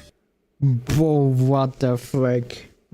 What the frick? Why? Turns out 1-inch sensor is a marketing name more than it is an actual measurement. And I have the same beef with displays because you've probably already heard a lot of smartphones recently have the OnePlus. I'm not buying OnePlus anymore. I switched back to Samsung. Like the new OnePlus phones are not what they were back then. It's a little bit unfortunate, but it is what it is. So it can be correct, but it's usually not. It is correct, but the way they display it on the advertising is making it look like it's something different. So it's like they show you the information where you expect a different thing from it. It's like, for example, if I say I'm gonna give you 100 grams of chips, you know, you probably expect me to give you like, I don't know, what is 100 grams of chips? Like 20 chips or 30 chips, for example, you know. But in reality, I'm just giving you 2 really big chips, which have the same size, not the same size, which has the same value, but are technically not the same, you know? That's kind of how it is like. Or ice cream, for example, you know? Could also be. I'm gonna give you 3 scoops of ice cream, and you expect me to give you, you know, one of these normal size ice cream things, but I will just give you a tiny little bit. So yeah, it's like that. Crazy. Like, you know, the definition is the same, but what it actually is in the end is something different. Samsung 12 Sigma hour? What? Why? I don't know. About the Samsung because the camera was better. Like, when I bought it, the iPhone had pretty much the same camera in size. Well, compared the same camera. And I could have gotten a better camera in the iPhone, but I didn't want it to go up in my price by $1,000. So I was like, yeah, I just buy the Samsung, you know. Like those 2 megapixels, I don't think they will hurt me that much. So yeah. But yeah, I permanently went for the camera because I thought it's nice. I can make cool photos again, which I post on my Instagram sometimes, but right now I'm not posting so much because there's not so much time, unfortunately. But I'm planning to post at some point again. Probably when I'm traveling the next time I can maybe make some edits and post them. I don't know. Let's see. So it's like 1 word, 2 meanings. Yeah, kind of. Like iPhone and it's the S. Yeah, but you basically, but without mentioning that it's the S, you know. I say it's iPhone 15, but when I give it to you, you will notice it's the S, but you didn't know before. Yeah. Same beef with displays, because you've probably already heard a lot of smartphones recently have like 1.5K displays. You've heard this? You've seen a lot of these floating around? What the frick is a LTPO? But none of them have 1500 pixel measurements. So what's going on here? See, this is where it gets weird. Okay, so intuitively we all agree that 4K, for example, is referring to the horizontal resolution. Right? So this video is 4K because it's 4,000 pixels across, roughly. It's 4096 by 2048, sometimes 3840 by 2160, but it's roughly 4,000 pixels. I'm looking a lot at the roughly right now. Is it gonna have something to do with that? Wide. And 8K would be 8,000 pixels wide. Yeah. But at some point, for some reason, we started calling 2560 by 1440 2K. Yeah. Which is close, but a little bit off. And then for some reason, 1080p, which is now referring to the vertical resolution, is 1K. Which is weird because 1080p is actually 1920 by 1080. Yeah. So it should be 2K, but now we're calling 1080p 1K. And so now smartphone companies are using 1.5K to refer to a measurement somewhere in between 1080p and 1440p. What the frick? What the hell? So it's not actually 1500 across or 1500 tall. It just means somewhere in between 1K and 2K. And that's super annoying to me, but it's how we talk now. That is super, that's super annoying. There's even a hardware change at all with new products. What's becoming increasingly common these days is this focus on vaguely defined new software features. So if you're... Oh, are we gonna talk about Photoshop? Please, please, please, please. Talk about Photoshop. Please do it. Just do it. Just do just say what they are doing. Launching a new smartphone, let's say. You're holding a big event and a live stream to tell people what's new about it. Then the thing that is useful to see is what specifically is new about that product. A good example of this is the privacy display on Samsung's Galaxy S26 Ultra. It's a software feature, but it's one that actually required them to physically change the way they built the display to work. So it's made for this phone. But unfortunately, the vast majority of new features that we actually see marketed here are not that. Like if we pull up the Galaxy S24 event, they spent this much time talking about the new Samsung AI features, and then literally just as long talking about circle to search. What the heck is circle to search? They talked about it like it's this revolutionary new feature that's only made possible thanks... Wait, isn't this already possible in a PC? Just with the difference that you mark it and you don't circle it with your hand? Thanks to Samsung's deep partnership with Google. Our partnership continues to go strong as we create new ways to do more with Google on Galaxy devices. But Circle to Search is also on Google phones. It's on Xiaomi phones. It's not really got anything to do with Samsung apart from just... so it's not something new, they already had it. I do that by accident sometimes, really. Them being the first to show it. And they do this every year to buff out their presentations and try... So they make partnerships with different people for feature that already exists for years to introduce it to the new phone and say it's a completely new innovational feature. To make you associate those Google features with Samsung. And it's not just confusing which features are also coming to other brands. Where I think it gets really intentionally confusing at these launch events is which features that you're talking about are also coming to your own older phones. Don't get me wrong, it's a good thing that big companies support their older models. I mean, they kind of have to. They did promise you when you bought them. Yeah. But the thing that's misleading is... Yeah, but it looks like that it will only be available to the new one. Even though it will be pushed out for everyone. I see. Spending 60% of the next phone's launch event talking about how it's the coolest phone in the world and you should upgrade because it has... I hate Bixby. I hate it so much. I tried to turn it off so many times, but I can't. It's not possible without actually hacking into my phone. I hate it so much. All these next-gen features, but they're never mentioning that those features are also coming to the phone that you're watching the event on. We added a brand new capability that goes beyond device control. What? Now Bixby can bring you up No! I don't... No one wants freaking Bixby or any of these weird new AI features. No one wants them. Oh my god. I'm a ghost? Why are you a ghost? Oh my god. date information directly in the... Every time I try to turn it off and then I press something by accident and it's on my full screen and I'm like, oh my god, can you please get out of my eye? Oh my god, it's so annoying. Conversation. So you see how this new Bixby is being positioned as one of the perks of the Galaxy S26 I series. hate it. But actually, it can run on even a Galaxy S23. And this kind of stuff is genuinely most of these launch events now. And speaking of older products... Hello Iris, how are you doing today? Launch a new product. Tell me about this sword on your back. Can I hold it? This one.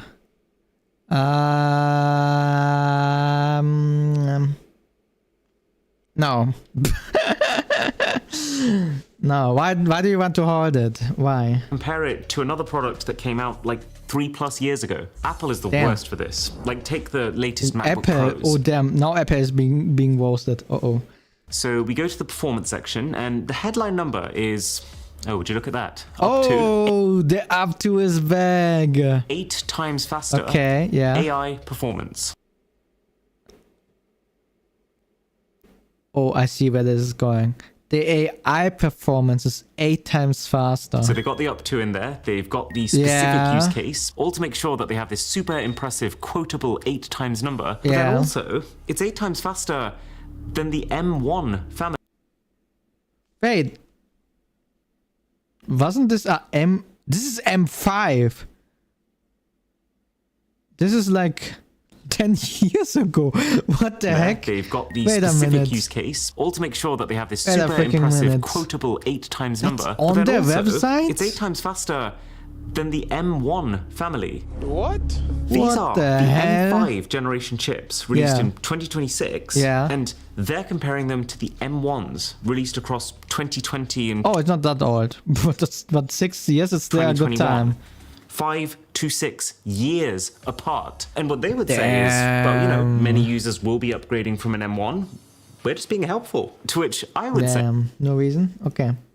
You thought about it too? I was thinking about it, yeah. I'm better at running that... A ball?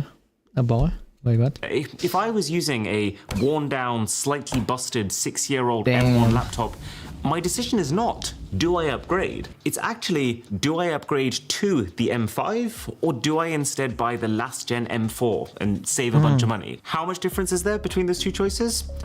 I don't know. Apple won't tell me. All this is a thinly veiled tactic. They keep it secret. To help take what is in most instances like 5 to 10% of real world improvement all the way into these astonishing sounding numbers like 8 times. But let's be honest, this is a joke. It's a bit like if you were a world-class runner, but then the way that you prove you're a world-class runner is by comparing your speed to when you were 8 years old. That's crazy. Now, there's another funny way companies compare to their secret. Which is also funny. Did you know this guy over here, without the sunglasses, but I don't know if it's true, but I read about it a lot on different news articles and I was like, what the hell? He was on a vacation. This video came out 2 weeks ago and he was on a vacation a few days ago and then he wanted to go back to the US to his family and the US border patrol didn't let him in. They deported him to the UK. Can you believe that? That is crazy. They deported him probably because he made this video, because he was criticizing The tech companies. It's insane. Wait, actually, let me double check before I'm spreading more lies. Mr. Wu is the boss. Deported. I will probably find it if I go for that one. Yeah. It was 1 day ago, yeah. Yeah. He was sent back to the UK after his work trip. Probably because he made this video against US companies. Or, well, Apple in this case. Isn't that crazy? That is insane. This is freaking insane. Imagine you criticize a tech company in your country. You go on a work trip, you come back, and they deport you to another country. Like, what the hell is wrong? It is crazy. It is crazy.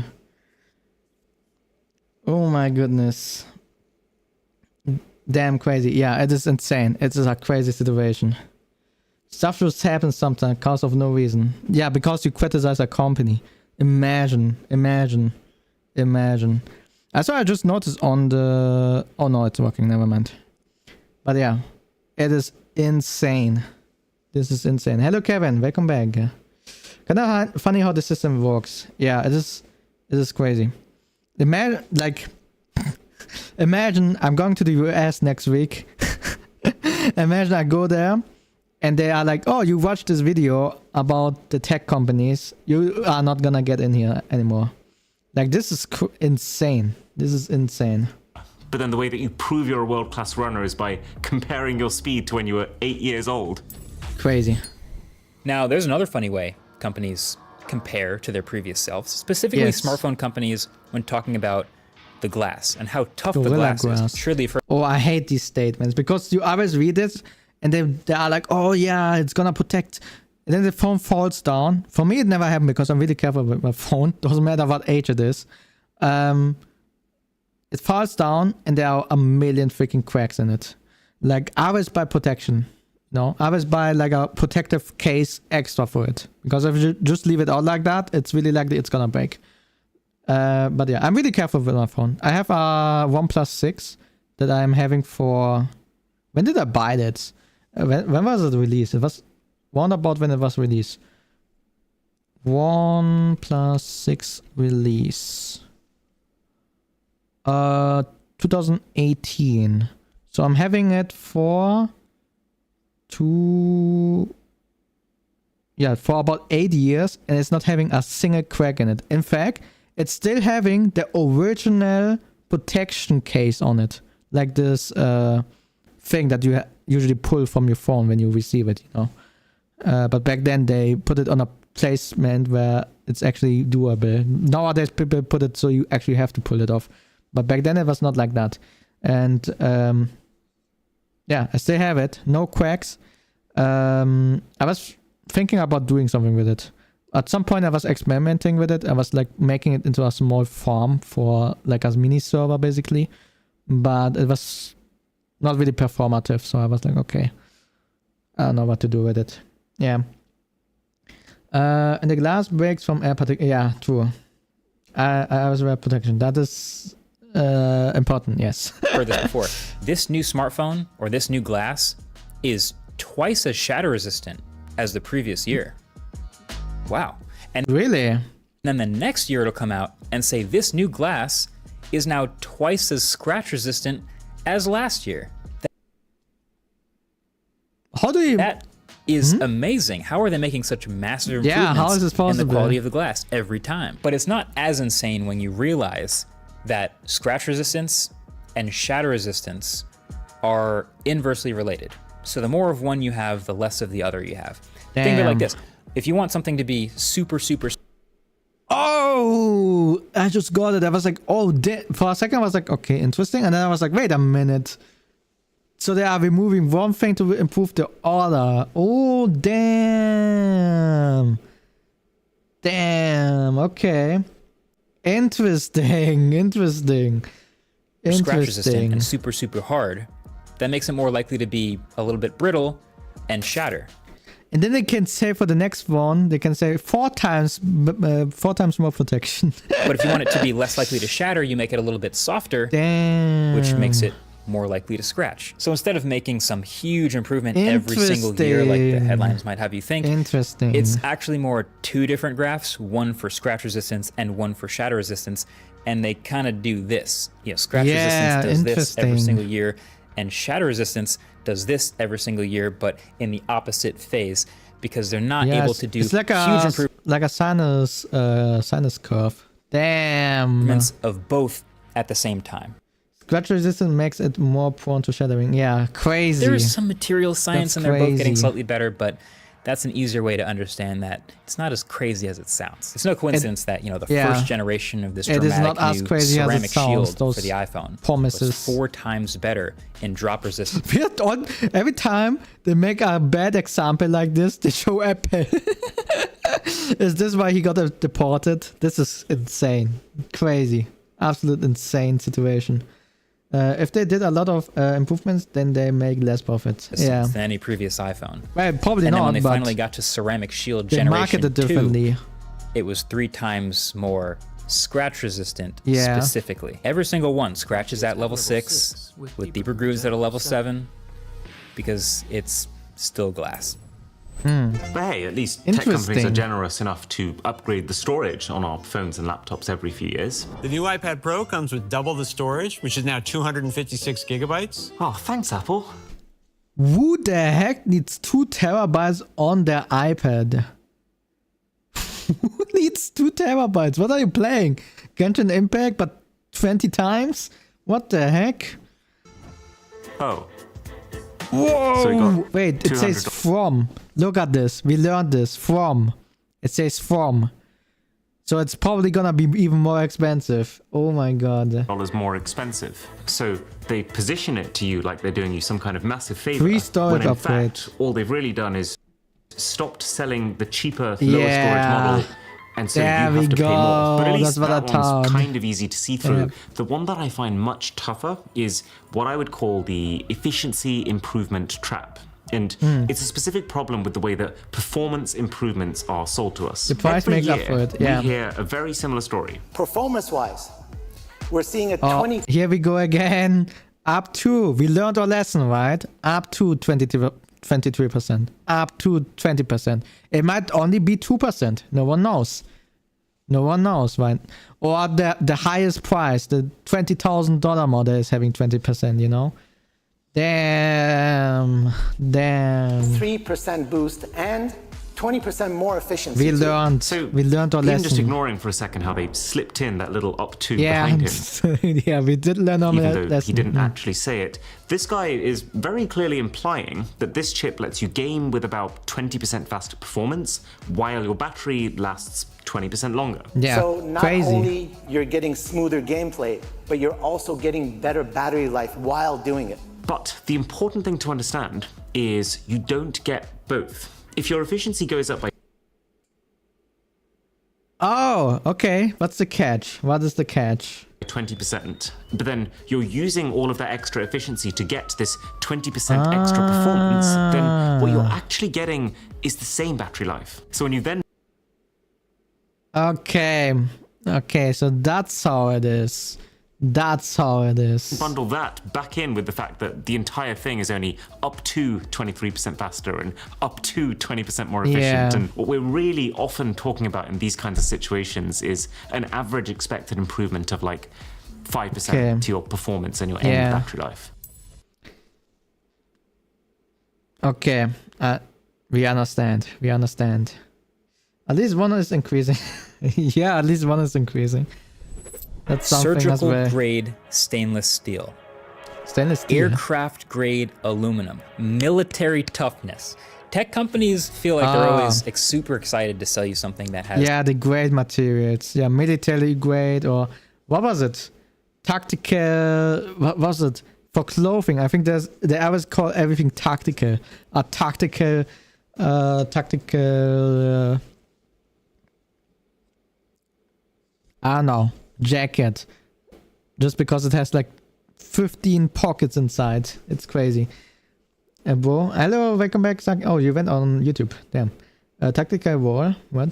Very over-exaggerated. Yeah, it's crazy. Maybe the most premium materials on planet Earth, forged in an oven at 1,000,000 degrees that only the most exacting customer could possibly accept. But you know what's funny about that? There's actually nothing super special about any of those things. In fact, they're actually quite common. Like most airplanes, it's true, they use a whole bunch of 6000 and 7000 series aluminum because those alloys are super strong and light and cheap enough for mass production and good quality. But that does also mean that when your phone uses aerospace grade aluminum, you know, it's technically true, but that's also true about a Razor scooter. And damn. Wait, but isn't aluminum really fragile as well?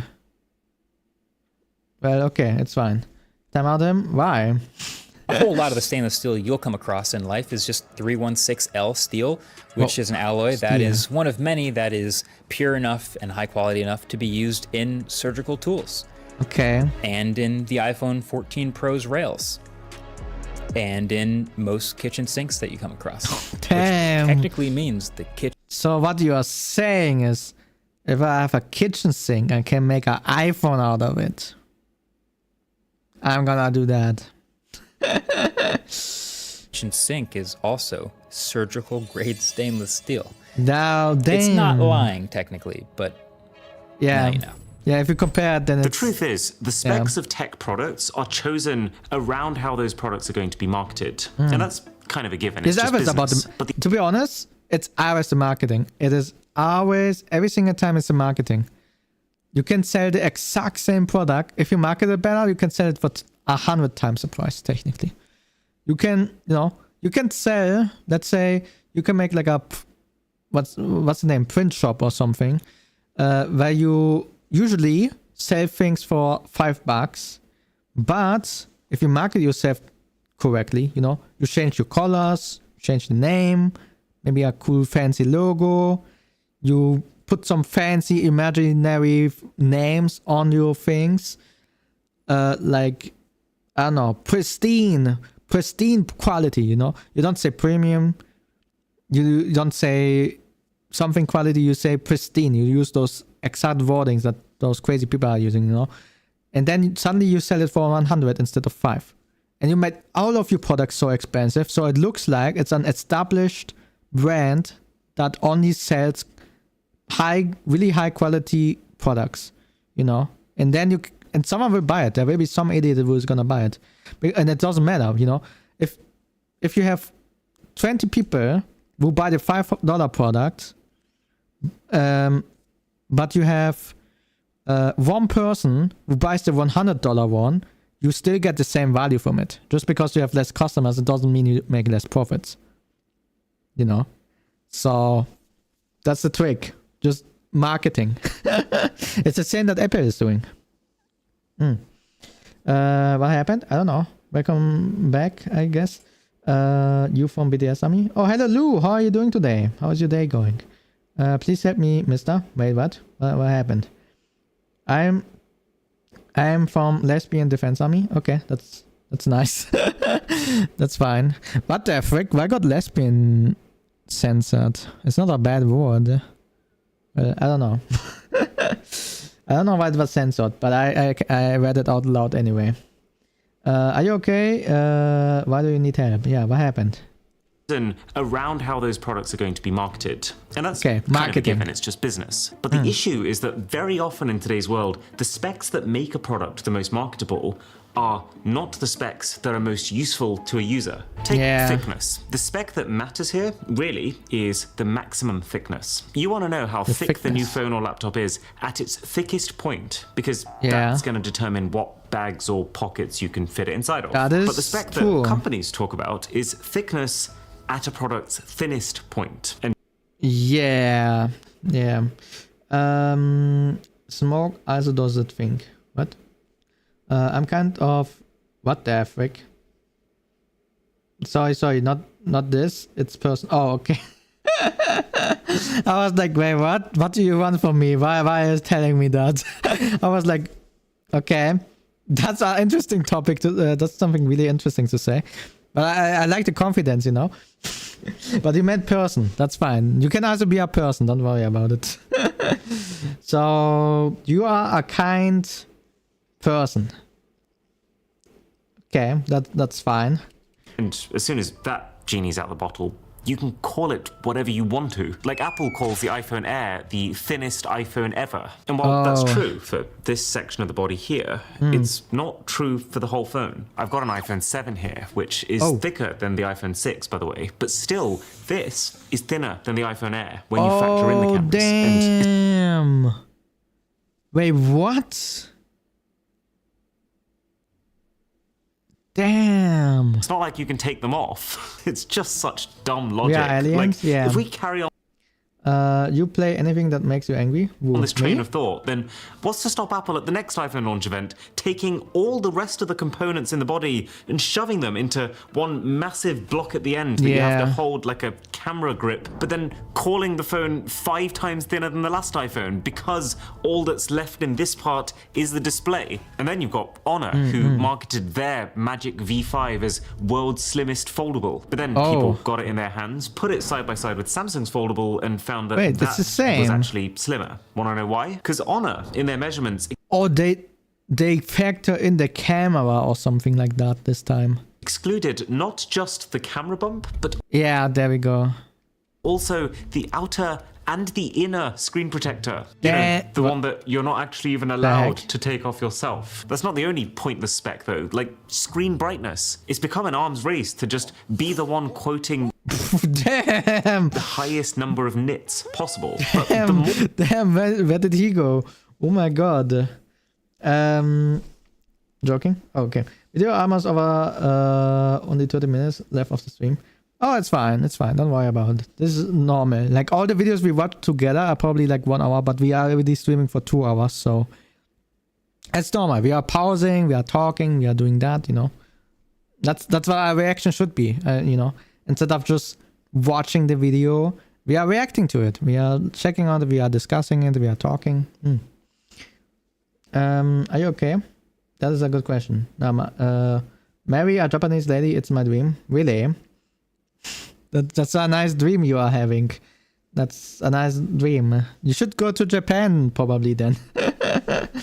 more the companies focus on just reaching a really high peak nit number, the less that number actually tells you about how bright the screen is day to day. They could literally be describing how bright 1 pixel on the screen could go while playing HDR content in direct sunlight for like 3 seconds. So this, for example, is an Honor Magic 8 Pro. The company makes a pretty big deal about how this has a 6,000 nit peak brightness. That's a lot. That's the figure that's marketed. But if we pull up a plain white image on this phone and put it next to a Samsung Galaxy S25 Ultra, which only advertises... Wait, is it just me? But is the Samsung looking brighter than the other one? But wait, it might be because of the size. Maybe it's because of the size. Or maybe it's me. I don't know.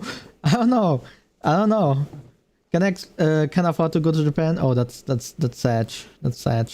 But you can save. You can save money for it. Advertises a 2,600 nit peak brightness. You can't actually tell the difference at all in this day-to-day scenario. These are both on Macs, by the way. So when you're looking at brightness numbers, just get rid of peak brightness. Look at typical brightness. And when it comes to phone cameras, what mostly matters is sensor size. The bigger the sensor, the more light. So you will go to Japan? What do you mean? This is freaking expensive, Yuki. Trip to Japan, at least from Europe, it costs like $2,000 or $3,000. It's not like I can just throw it out of the... Like anyone can just throw it out of the window, you know. Hello, hello Shin. How are you doing today? How is your day going? Please donate to me. What do you mean? What do you mean? Do you have a GoFundMe? Japan trip GoFundMe? Damn. The screen is flat on the side. This is called some type of optical illusion. What? Oh yeah, yeah. We had that topic earlier. Doing fine. How about you? Doing fine. Doing fine. We are checking on how companies are lying to us. They are lying to us. The tech companies. And one of the people, this guy, Mr. Wu is the boss. He got deported to the UK because of this video, probably. It's crazy. the US situation is crazy. But yeah, we will see. I will wait until what's his name again? Moist Critica is doing a video about it. And the more real detail that your shots have. What most companies... The Mr. Wu is the boss situation is crazy. That's how it's gonna be titled. ...spend far more time talking about is resolution, which beyond a certain point doesn't matter at all on a phone. Like, the last 4 generations of Samsung phones have had a 200 megapixel resolution. They're still shooting their actual photos in 12. And don't even get me started. What? On maximum zoom magnification. Look at this page for the Nothing Phone 4a Pro. What is this page, my dude? What is happening on this page? Okay, interesting. You did not have to say it like that to let me know. What? What do you mean? As a captain of Lesbian Defense Army, I have many responsibility. This is the major reason to not go to Japan.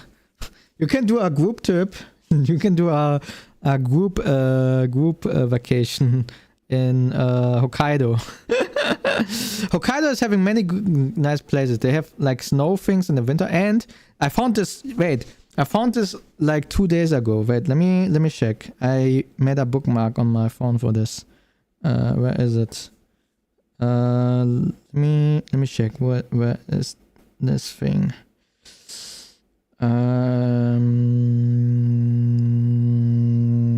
Is it this one? Yeah. Kitami, Hokkaido. You have to go there. Kitami. Oh, Hokkaido. There in Kitami, there is a fox farm that you can visit. Fox village. And there the foxes are running around. You can pet them. You can... Oh, why is it on this side? Can I make this smaller? Can I move this thing? No. Oh god. But you can see the foxes a little bit. Wait, maybe... Let me go to images. There. Look how cute they are! Oh my gosh! And you can pet them. You can pet them. You can go to them. There are so many of them. I saw the video. There were like 5 of them. And they were running to the persons and playing with them. It was so cute. Look how cute they look! Ah, oh my gosh! Okay. You need to calm down, chat. You need to calm down. Okay. Crazy. Yeah, what's going on? Do you have a job? Whoa, me? I do have a job, technically. She said the J word. The J word? Japan? Oh, job. Damn. Yes, foxes are cute. They are really cute, yeah. What animals do you wish never goes extinct? Extinct?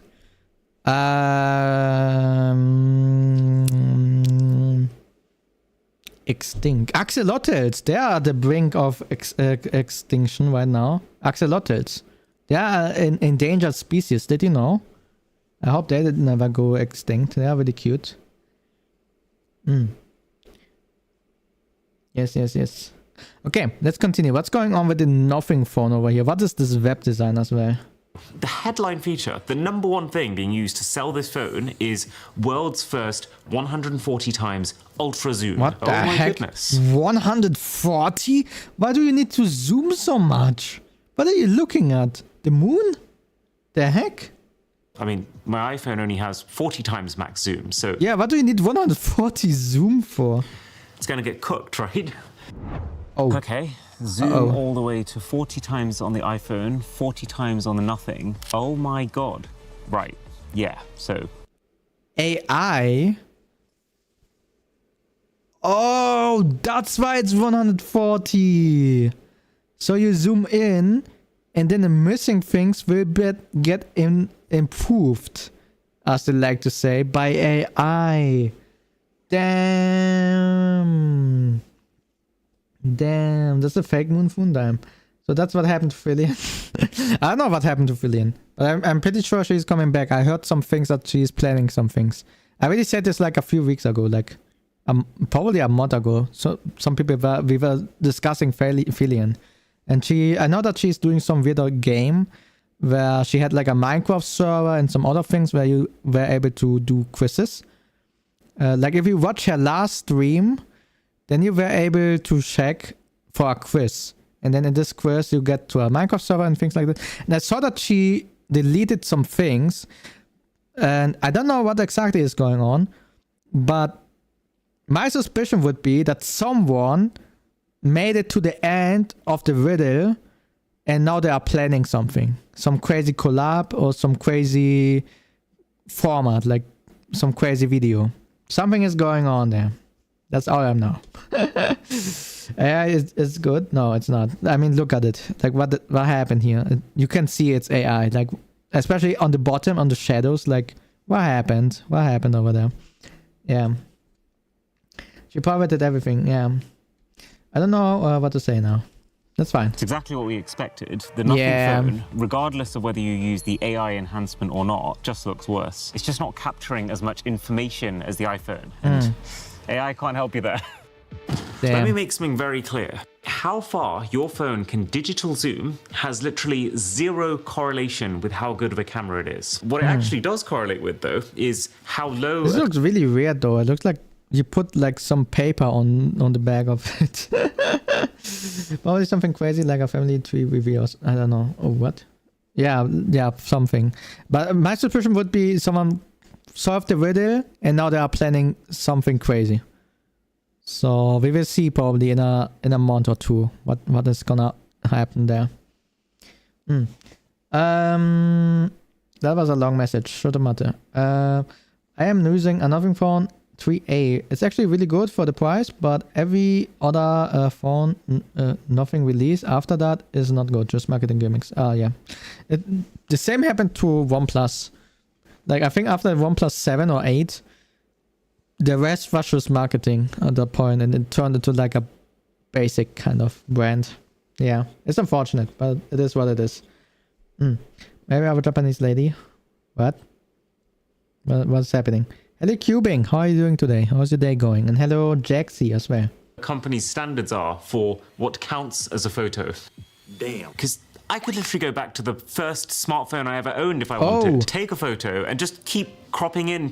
What is that? Francisco? What the hell is Francisco? Till all I can see is a single brown smudge, and technically that could be 300 times digital zoom. Best zoom camera in the world, everyone. Oh my god. I can't do this anymore. Damn. All right, so speaking of phone cameras, last but not least is the classic. The Ankh phone is crazy. Damn. You forgot something, maybe a Japanese lady. What is going on here? Why are you putting maybe a Japanese lady at every oh my god, every end of your sentence? What's going on? Shot on a smartphone trope. First of all, several companies have already been caught lying about like sample images that were supposed to be shot on that smartphone that were just licensed from some professional photo shoot somewhere on a random DSLR, which is already crazy. But even the ones that aren't lying do feel like they're kind of stretching the truth. Oh, damn. With the amount of extra hardware that's being added to shoot it on a smartphone. Okay. Like that way you can shoot it in your phone, but you use modifications. I see. Really get into the dream or something. Because I'm a kind person, right? That's what you... Yeah, person. Yeah. Damn. Sniper scope on the phone. Point yeah, I feel like it's of crazy. This, awesome piece of content was shot on a smartphone is to sort of inspire and empower you to shoot your own awesome photos and videos with that tiny sensor and lens that fits in your pocket. Yeah, but they don't tell you what else they use. When There's a massive external stabilization rig and huge lenses and filters and all sorts of other things added to the phone and millions of dollars of lighting and set design to make that all possible. I guess it's still impressive, but it also kind of defeats the purpose a little bit. I can almost guarantee there are features disabled on those phones to make those accessories work. Like if I'm shooting with all that stuff, I'm disabling the built-in stabilization if I have a 5-figure jib to shoot with. Like if the only thing from the original phone that you're still using to shoot is just the sensor technically, then is it still shot on a smartphone? That is a I good guess question. Technically, yes, but I'm now actually way less impressed. Yeah, damn. So, those machines, they were 100 holder. Yeah. He's playing Pokemon Go over there. Dose of salt. You don't need to upgrade every other year. Nothing's farming actually the getting Pokemon 8 times Go better. X. And when That's you what see a he's company doing. bragging about their maximum zoom, run for the hills. If they can spot you, at least you'll be super low resolution. Thanks to Marcus for joining forces with me here, and catch you at the next one. Yeah, it didn't end well for him because he got deported, but yeah, it is what it is. I hope he's feeling better in the UK than in the US. But yeah, I still, I actually feel bad for him, but yeah, it's crazy. That was a really good video. That was a really good explanation of things, how things are working, how they are lying to us. But there are other people who are lying to you. Me, for example. Because now... Oh no, never mind. I'm not a tech VTuber. I thought the title of the next video is how YouTubers lie to you, but it's called how tech YouTubers lie to you. Okay, never mind. I have said nothing. But yeah, the next video we are checking out, which is also the last one for today, is another 30 minutes video, and it's from Greg's Gadgets, and it's called how tech YouTubers lie to you. So what is going on there? Why are they lying to us now? Okay, one for the day. Yeah. So yeah. Good night. Bye. I have to go to sleep. Okay. Have a good sleep, Suvuji. Good night. I got to go now. Okay, you as well. Good night or good day. See you, Sakin. See you. Okay. Last video for today. How tech YouTubers lie to you. What's going on there? Two of the biggest tech YouTubers are... Yeah, we just saw them. Bonked. Wait, this is the exact video we just saw. Uh-oh. Or, at the very least, they're spending more money on Mr. Beast style editing tactics and putting AI slop in their video. So this was AI. I saw this, yeah. Fact checkers and script writers. We literally just Because saw this today, video. Okay. I woke up and chose violence. Oh. Actually, I woke up and saw a video on my timeline with a rather inflammatory title. Oh damn! Are we gonna debunk this thing right now as well? Uh-oh. Tech companies What is going on there? Accompanied by a scandalous thumbnail of two of the biggest names in tech, Mr. Who's the Boss and MKBHD, standing on stage with an almost genius level of subliminal messaging with the text, Apple lies. Yeah. Now, as someone that prominently covers Apple, I was interested to find out just how Apple lies to me. I mean, I buy a lot of Apple products, so maybe okay, tell us. Vision Pro and said I wouldn't look like a total dork. I really hope he's not biased, though. I really hope he's not biased. But for now, let's just see how that, like a normal person and not go with any prejudice or anything. Let's just see what he has to say.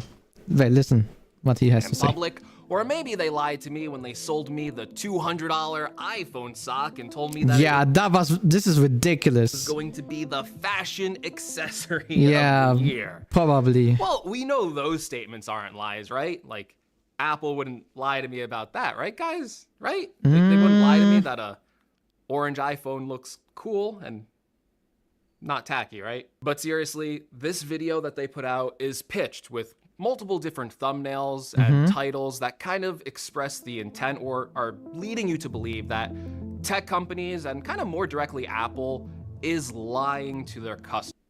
I mean, they lie. They don't lie. They just make it look. They deceive you. They don't lie to you, but they deceive you that it's better. That you expect in a way that you think it's better than it actually is. That's what I would say. They don't lie to you, technically, but they deceive you into something that it isn't. To deceive you to believe in something, but it is not. Yeah. Customers. And I think that deserves some level of scrutiny in itself. Okay. So I looked at the biggest claims in this video surrounding Apple's deceptive marketing practices. Okay. And found those claims to be the actual deception. Now, before we get into this video, I just want to say that I am not mad at, I do not hate, nor do I express ill will towards Mr. Who's the Boss or MKBHD. Think of this video more as like a spirited debate. I don't have an issue with the people.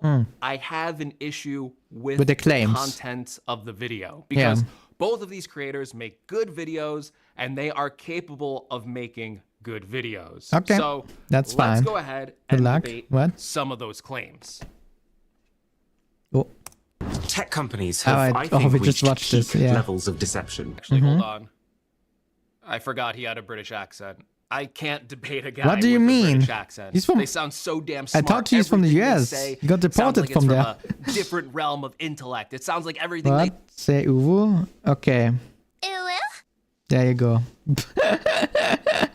say, like they're holding up a teacup with their pinkies up. Darn, if only there was something more powerful and more intellectual than the British accent that I could use at my disposal to seem more convincing in my argument. Wait a minute, look. I have just the solution. A few moments later. Ah, yes. What the frick is this? A sport coat. Are those cameras? And a tie. The only thing the heck? More intellectual than a British accent. Okay. What the hell? Let's do this. Claim number 1. Why is he mocking the British? What's with companies now who What's wrong with the British? Product, but then only compare it to another product that came out like 3+ years ago. Apple is the worst for this. Like, take the latest MacBook Pros. Yeah. So we go to the performance section, and the headline number is, would you look at that? Yeah, we saw that. We saw 8 that. times faster. AI performance. So they got the up to in there. They've got the specific use case, all to make sure that they have this super impressive quotable 8 times Hello, number. Bas. How are you doing today? How is your day going? Than the M1 family. First of all, nothing in what Apple is doing here is lying to you, nor is it even... Yeah, they are not lying, but they are deceiving you that it looks better than it is. Remotely deceptive. In plain English, Apple tells you in big, bold letters that they are comparing the M5 chip to the M1 chip. Yeah. The only reason it looks deceptive in this video is because it's edited that way. There is a censor bar over the text to make it look like Apple put it there. It makes it look very salacious, but that's how it looks like on the website. Really, if you look at Apple's website, this part of the text is the biggest part of the text. Like, it's literally bolded on the page and... Yeah, but this is sticking out of it. Like, this is literally how we do it on our own website as well. Like, you know the Vizora website, right? Look at it. It's the same thing. It's the biggest text over here, for example. Yeah, these tags, they are the biggest ones. But you see them because it's the first thing. When you scroll down, you will see community. Then you scroll down, you will see highlights, you know? Like, what is the claim? It is deceptive. Because you will not read the small text below it. You will see, 8 times faster, you know? And an increased font size. I'm fine Apple just watching Hunger Games. Oh, nice. That in this comparison against the M1. And then to make matters worse, there's also this claim. Do I upgrade to the M5 or do I instead buy the last gen M4 and save a bunch of money? How much difference is there between those two choices? Oh, yeah. I don't know. Apple won't tell me. Really? Apple won't tell you, huh? Well, I spent more than 2 minutes on this webpage and I scrolled down and I saw a little thing that says AI video processing. To compare the M5 chip, and I clicked on that. And right there in front of me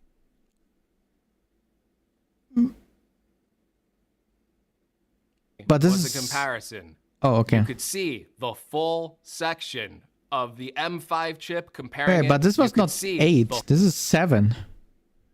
Right, they wanted it up to make it look better. Okay. Interesting. So they do say it actually. Okay, I agree with him on this point then. They do say it there, yes. Okay. That is a fair point. That is a fair point. A full Actually, I just saw someone made a posture check. Let me sit like a normal dragon. Okay. Hello, welcome back. Of the M5 chip, comparing it not only against the M1, Fair enough. but right against the previous generation M4 chip. And they compare it through multiple use cases and multiple workflows. Okay. Now, yes. Fair enough. Primary comparison of the marketing is still against the M1 chip, but that is not based on deception. It's just based on the target audience. These are the M5 generation chips released in 2026, and they're comparing them to the M1s released across 2020 and 2021. Yeah, that's what we saw. 5 to 6 that's what we saw, years yes. apart. Because the average user isn't a tech YouTuber, and they don't upgrade their computer every single year.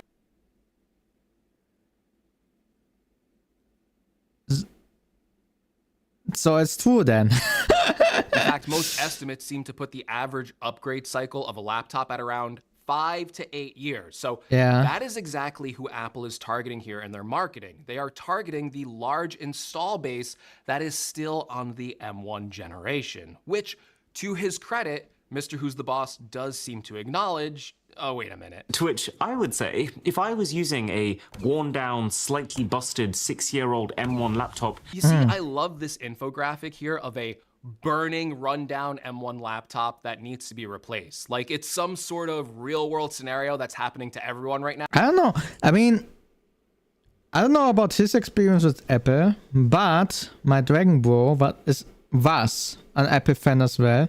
And what I can say there is that his Mac broke or was worsening a lot in performance, and he actually had to buy a new one after about 2 years. So I don't know how true this is. I mean, I feel a little bit conflicted there, to be honest. But yeah, let's see what else he has to say. And in reality, the truth is, even if you are still using an M1 MacBook Air and you're an average user, there's still a good chance you don't need to upgrade. I think. I don't know. I mean, I can only say it from Dragon Ball, you know, like he was using also, you know, Photoshop and other things, and the performance there was clearly getting way slower. You know, the boot up, instead of booting up in like 10 seconds, it took like a full minute, things like that, you know. So I would say I would disagree with him there. Actually, I would disagree. I would disagree. That was the whole discussion with the MacBook Neo, that this laptop is competing around the same levels as an M1. So if Apple is selling this today, there's a good chance that people on M1 are still probably just fine. My decision is not, do I upgrade? It's actually, do I upgrade to the M5 or do I instead buy the last gen M4 and save a bunch of money? Okay, this is a completely made up scenario. Most users are not going to Apple's website to try and decide between buying an old M4 or a new M5 MacBook. Actually, it's kind of a falsehood because you can't go to Apple's website and buy an old M4 model, at least brand new. Apple has discontinued them. The only thing you can buy from Apple's website is a brand new M5 model. So you can only buy the used one. Oh, there we go. M4 model, or maybe even go to a third-party site and try and save money buying an older laptop that way. What the hell are those prices? A laptop for 2,000, 3,000? How much is in there? Wait. What the hell? For 500 gigabytes, you are paying 2,700 and 48 gigabytes of RAM. That is so not worth it. What the hell? What the frick? But those products aren't always going to be in stock. So someone going to Apple's website looking to buy a new laptop, well, that is insane. They really only have one option, and that is any of the M5 laptops. All this is a thinly veiled tactic to help take what is in most instances like 5 to 10% of real world improvement. I find this claim to be one of the most misleading in the video because this is actually a stat that you can Google search or something you can test yourself. You didn't have to make up this arbitrary 5 to 10% number. It's not based in reality. In reality, okay, the M series chips, CPU performance has increased about 20% every year. GPU performance even higher. I mean, if we're looking at the M5 just compared to last year's M5. Okay, I mean, I like the comparison, but I don't like is like in the other video we were talking primarily about the cases, you know, up to 8%, and now he's just saying okay, 34%. But is it up to 34%, or is it an average, for example? Like what is this number? 4 chip, and he specifically calls out the AI performance boost like it's not based in reality. But the AI performance increase is no joke. Speaking of making claims with nothing to back them up on, let's listen to this one on unified memory. Okay. Apple now refers to their RAM almost exclusively as unified memory. Can you see how this whole concept of unified memory still helps Apple? It makes something as simple as RAM feel like some sort of gray area, which means they can give you a lot less of it and they can charge you more to upgrade it than any other company. True. This one is just backed up by nothing. Writing off the term unified memory as nothing but a marketing term. Well, I cannot buy a RAM stick and put it in there. At least from what I know, they put everything together. So if something fails, you have to buy a full new thing. If one part is broken, you still have to buy the full thing. Is so backwards from a technological understanding of how things work. I'm really starting to doubt that British accent. Unified memory is one of the key reasons why Apple Silicon feels so damn fast. In a traditional setup where RAM and VRAM is separated, it creates extra steps where the CPU has to load data onto the RAM, and then that data has to get copied over to the GPU, and then the GPU stores that maybe in the virtual RAM. Then the GPU has to process it, and then on top of that, sometimes it has to send that information back to the RAM. Each of those steps creates latency between the system, and each part of that system could have bandwidth limits on how fast it can send that data. How does a nuclear reactor work? What? Hardly a simple answer. Of course. What? Presume I'm too stupid to understand. Separate modules that communicate with each other through a motherboard. Think of it like different rooms in a house that are all spread out. If you need something from the kitchen, but you're in your room on the opposite side of the house, it's going to take a second to walk over to the kitchen, grab the thing, and walk back to your room. Apple took all of these separate rooms and just combined them into one room. So now, if you need to grab something from the kitchen, you literally just reach over and grab it. This is similar to how unified memory works, and is one of the reasons why it's so great. It reduces the transit time known as... I mean, I get why it's good and more performative, but my issue is more like, if one thing breaks, you have to replace the full thing, which is for me usually a big no. Because imagine, okay, let's say you pay for RAM $80, for example. It doesn't cost $80, but let's say so, you know. And then you can, if it breaks, you just buy a new one for $80, you know. If it will be combined with other things, it doesn't cost $80 anymore. It's gonna cost 200 or 300. And then, if the $80 piece breaks, you have to pay like $200 or $300 to replace it. Like, what the frick? What the helly? Latency. Like, this makes no sense. So why would I use it? I know how a nuclear reactor works. No, I don't need you. The heck? Unified memory removes that bottleneck because the CPU, the GPU, I mean, the yeah. neural engine, Wait, didn't we just they're have all that kind part? of on that The heck? same chip. Let's They go all have back. access to It's that fine. same memory pool. And they don't have to copy information back and forth between these different hardware parts. The data is kind of already I mean, there. it's Everything true, but is happening instantly. there are still instead of waiting. downsides So to those things. the system, as a result, is much more responsive. Windows laptops often have dedicated graphics cards that have their own additional pool of RAM, whereas unified memory means that both the CPU and the GPU share from one small pool, so you're pretty much always getting less RAM. This is one of the reasons why high-end memory configurations of the Mac Studio are so sought after, because these machines can have access to like 512 gigabytes of unified memory. That gives them a huge pool of memory for the GPU. Why do I get an Apple ad right now in the corner? What the frick?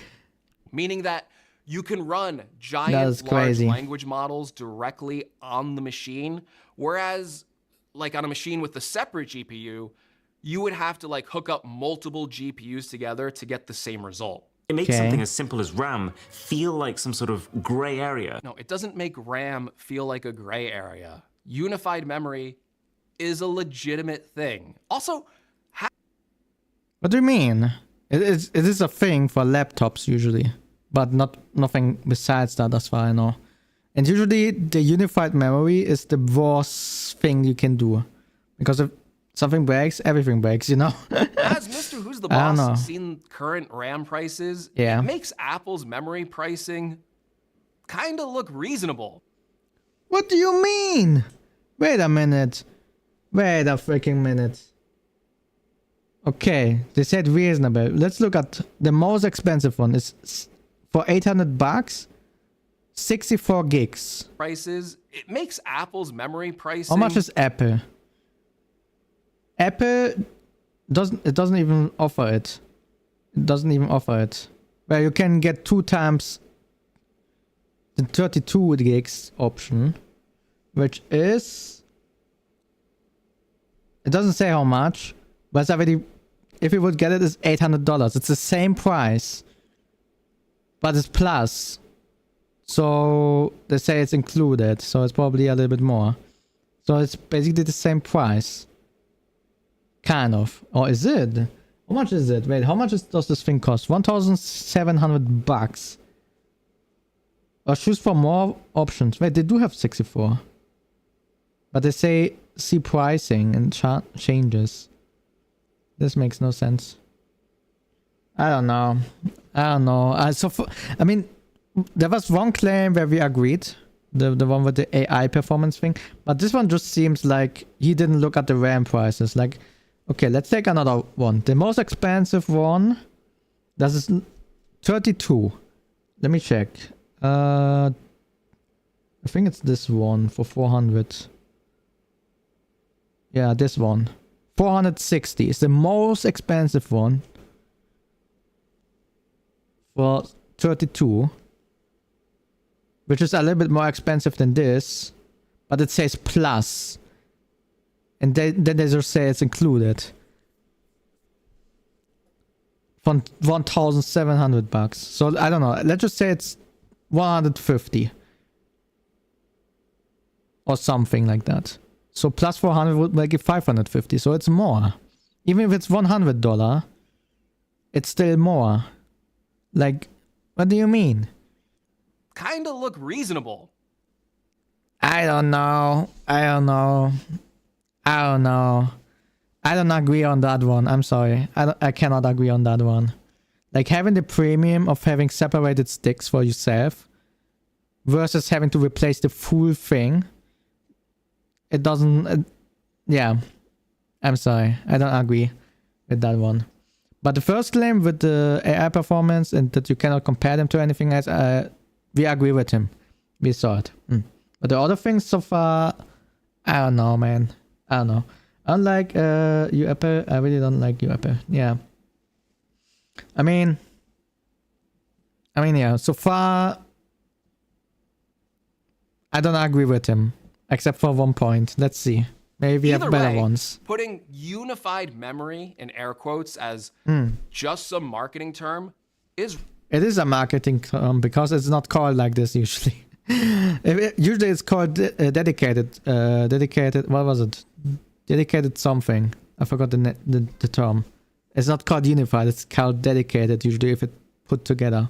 And usually you separate both specs from each other and not say it's all in one. It's wrong. Which means they can give you a lot less of it, and they can charge you more to upgrade it than any other company. Okay. Another wild claim without any evidence to back it up. Well, we just proved it. They charged at least $100 more for the same thing. For the exact same thing. And we check on the most expensive item on the list. It's probably even more. Just do some research. What do you mean? It's in your own video. The proof is in your own video. You showed us the freaking website over there. What does it mean? Apple was charging $200 for RAM upgrades It was $400.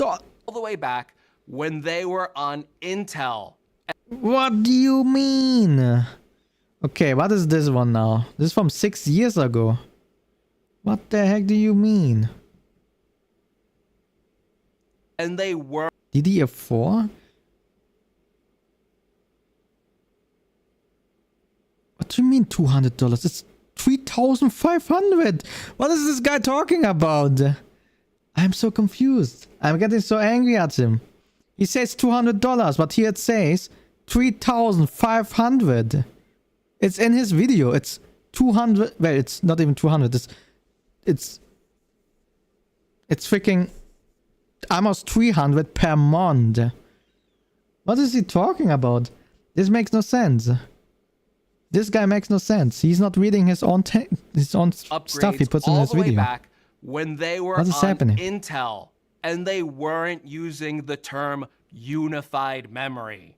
Okay, now we have an actual thing. But this says plus 200 now. This is plus. It's not the actual price. This is a simple Google search. It's not the actual price. We already... Okay, it's fine. It's fine. Unified memory. Hello, Charles. How are you doing today? This is a simple Google search. Yeah, exactly. It's a simple Google search. Then do it. Apple was always charging ridiculous prices for their RAM upgrades. They Thank you for saying it. Thank you. Didn't need a new term to sell that to people. Yeah, it's not a new... Yeah, but they use this term for the whole time. Hey, at least tech companies are generous enough to upgrade the storage on our phones and laptops every few years. Everything the new is iPad fine. Pro comes with double the storage, which is now 256 gigabytes. Oh, thanks, Apple. Oh. Yeah. So we got $200 more We expensive. saw this, yeah. So they Hello, position Frost. it How to are you doing like they're today? doing you some How's kind your of day massive going? favor, Apple is good when for in nothing. fact, all they've really done Apple is is good in some things, but they just charge so much that it's not justifiable, in my opinion. stopped selling the cheaper, lower storage model, and so you have to pay more. Oh, I love this little bit of misdirection So what's thrown in. okay? About What's the gonna show pricing us of this storage time? bumps, and it is particularly misleading with the 2024 iPad Pro. You see, Mr. Who's the Boss pitches this to you as all they did for that 2024 iPad Pro was to drop the 128 gigabyte configuration and then charge you $200 more for the same 256 gigabyte configuration as last year. The problem with this example is that this is the 2024 iPad Pro. It wasn't a simple spec bump upgrade. This is the year where it got a thinner and lighter redesign. What do you mean? It's 2 millimeters. Design with a new dual layer OLED display. Literally 2 OLED panels stacked right on top of each other. And that was a huge component cost upgrade for this brand new generation of iPad. That is where the price bump came in. That's why it was $200 more, not because of the storage. See? Okay, that's fair enough. That's fair enough. That's fair enough. Screen right there with the 128 gigabyte config. See how it's edited? For this generation of iPad, it never existed. There was never a cheaper option for the OLED iPad Pros. They never came in 128 gigabytes of storage. They literally did not sell it. So to actually edit this config on the page is pretty deceptive. What do you mean edit? And you can even tell they edited it because there's no area where it says that it comes with the M5 or M4 chip. There's no area telling you how much unified memory it comes. Is he accusing him right now that he's faking the video? I mean, I agree with him on the point that it's a new generation, you know, they did some extra things. Fine. We can give him that one, but that is now it's getting weird. I mean, the Apple page in Germany looks completely different from the Apple page in the US. It could just be that he's from a different in another country or in another region where it looks differently than from his. I don't know. And honestly, this is just a really weak argument in general. sometimes companies do just bump up the storage at no additional cost. I think a really good example of this is this year's iPhone 17 and 17e. Both kept the same starting price and doubled their base storage. Sometimes a company does do that. They get with the times, they increase the storage, and they don't charge you anything extra. Wait a minute. What does it say from 800 and here it's 500? Wait, this is a different iPhone. This is 17e.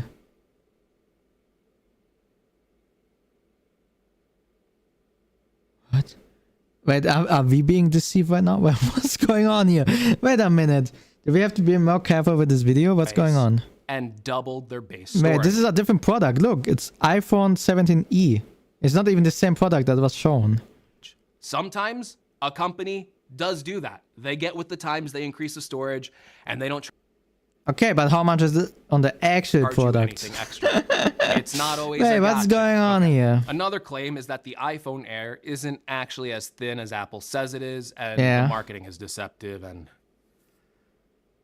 I don't even want to argue this one. I'll just let Mr. Who's the Boss in the past debate Mr. Who's the Boss in the present, and I will let you decide. Very often in today's world, the specs that make a product the most marketable are not the specs that are most useful to a user. Take thickness. Yeah, the what's spec that happening matters here? here really is the maximum thickness. Like Apple calls the iPhone Air the thinnest iPhone ever. And while that's true for this section of the body here, it's not true for the whole phone. I've got an iPhone 7 here, which is thicker than the iPhone 6, by the way, but still, this is thinner than the iPhone Air when you factor in the cameras. And it's not like you can take them off. It's just such dumb logic. I'm going to be honest with you, this phone absolutely 7 months ago creates an impression. Like the first time I picked the thing up, my mouth involuntarily formed a silent O as I truly came to terms with how, at 5.6 millimeters, this is thinner than any previous iPhone. This is thinner than Samsung's ultra slim Galaxy S25 Edge.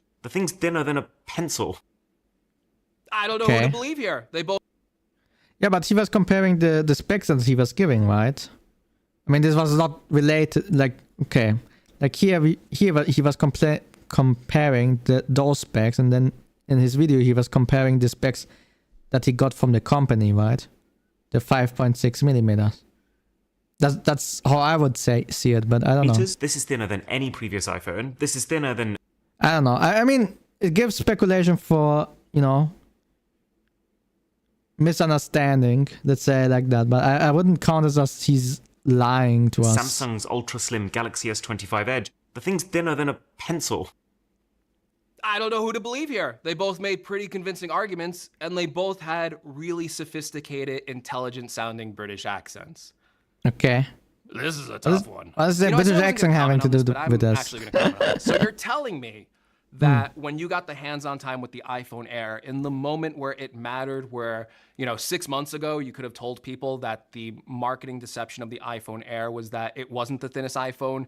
You either thought it was the thinnest iPhone, or you just But this is what they marketed us. regurgitated the Apple talking points that it is the thinnest iPhone without believing that it's the thinnest iPhone. But now 6 months later or 7 months later, You're trying to compare iPhone to Samsung? What? Apple was being deceptive in their marketing. Huh. Almost like you could have told people that before they decided to buy it. I don't know, man. This seems really picky to me right now. Like, before he was literally using what exactly they were promoting. Maybe it was even a sponsored thing, you know? Or they sent them the product for free and they were like, yeah, but please mention those things. Or, you know, sometimes you get like a brief if you get something for free where they say, where they highlight the you know, they tell you what is the biggest highlight of the thing that you can cover. And then you jump on those points and read the text. So I don't know. I would say it's edge. It's a double edge, to be honest. I would say, I would give either of them the point, to be honest. I think it's fair. It's a fair argument to make, but it's also a weird one. I don't want to tell you about your job, but I think that information would have been more valuable back then if that is what you truly believe. Okay, after a second rewatch of this video, I gotta be fair, I think most of my complaints do stem from Mr. Who's the Boss's segments from this video. The arguments overall are very sensationalized, and every time they're not really backed up by anything. So like what? Yeah, I think for the most part, MKBHD, the second collaborator of this video, he does a pretty good job. He describes some of the more deceptive marketing and branding companies use, like a 1.5K screen, 1-inch sensors not actually measuring out to 1 inch, and how companies love to use material grading terms like aerospace aluminum or surgical grade stainless steel, even though like so many products use those materials that they kind of lose their meaning. However, I do have one exception where he talks about smartphone glass, and he What? No, why is it Apple again? I thought we are talking about the full video. Oh, no. He's gonna talk about Apple, isn't he? Obviously feels very passionate about this because he put a full video up on his channel talking just about this specific segment. It's actually a much longer video. In this video, it's actually a really short segment, but basically, he does an explainer about how companies either have to choose between making glass softer or harder, whether they are prioritizing scratch or drop resistance, and how each year, basically, the company has to choose one or the other. Like, they can't get both more scratch resistance and more drop resistance at the same time. It's a pretty good explainer. It's very educational going over the trade-offs, except there is one problem that I have with this argument. What is the problem? And that is that there have been actual advancements to glass technology pretty recently with Apple's Ceramic Shield 2. Okay, but now I want to see examples. Already. Because they back there on some of the comments down below already were typing about how Ceramic Shield on the iPhone is on some other level. Now, Apple talks a lot about the manufacturing process of Ceramic Shield 2. You could dismiss this as marketing, but I think it is a legitimate advancement in glass technology, at least from everything I can read. It appears to have the same shatter resistance or drop resistance as Ceramic Shield 1, but with the coating of Ceramic Shield 2, it is also much more scratch resistant. So you kind of get the best of both worlds. It's one of those topics that does fall apart when you look into it a little bit, because one of the things I remember about this iPhone 17 launch in particular was the annual torture test that Jerry Rig Everything does. And you know what? I'll just let him explain it in his own words. Let's start with the scratch test of the new Ceramic Shield 2. I mean, it has scratch resistancy, right? So why are we doing a scratch? Which is supposedly 3 times more scratch resistant. Yeah. We'll see about that. Plastic usually scratches at a level 2 or 3, glass scratches at a 5 or 6, and sapphire usually scratches at a level 8 or 9. And as you can clearly see from my pics, the level 6 marks are basically non-existent, and we also barely see any scratches at a level 7. There's some tiny particles left, but that's okay. So I can't even say the thing I always say. Apple ruined it. It was 3 times more scratch resistant specifically. Every single one scratches at level 6 with deeper grooves at a level 7 because it's still glass. The Ceramic Shield 2 from Corning is definitely a massive improvement this year. Back in his video about this, literally says Apple has made a significant improvement to its glass this year. Something that he has not seen before on it's related to the scratch resistance, right? Not for the any of the various iPhones that I mean, the point, if I remember correctly, the point was if the scratch resistance is going up, the other one is going a tiny bit down. Not much, but a tiny bit. We saw the curve, right? He put through his scratch tests. But just like we've done with hundreds and hundreds of other phones over the past decade, let's start with the scratch test of the new Ceramic Shield 2.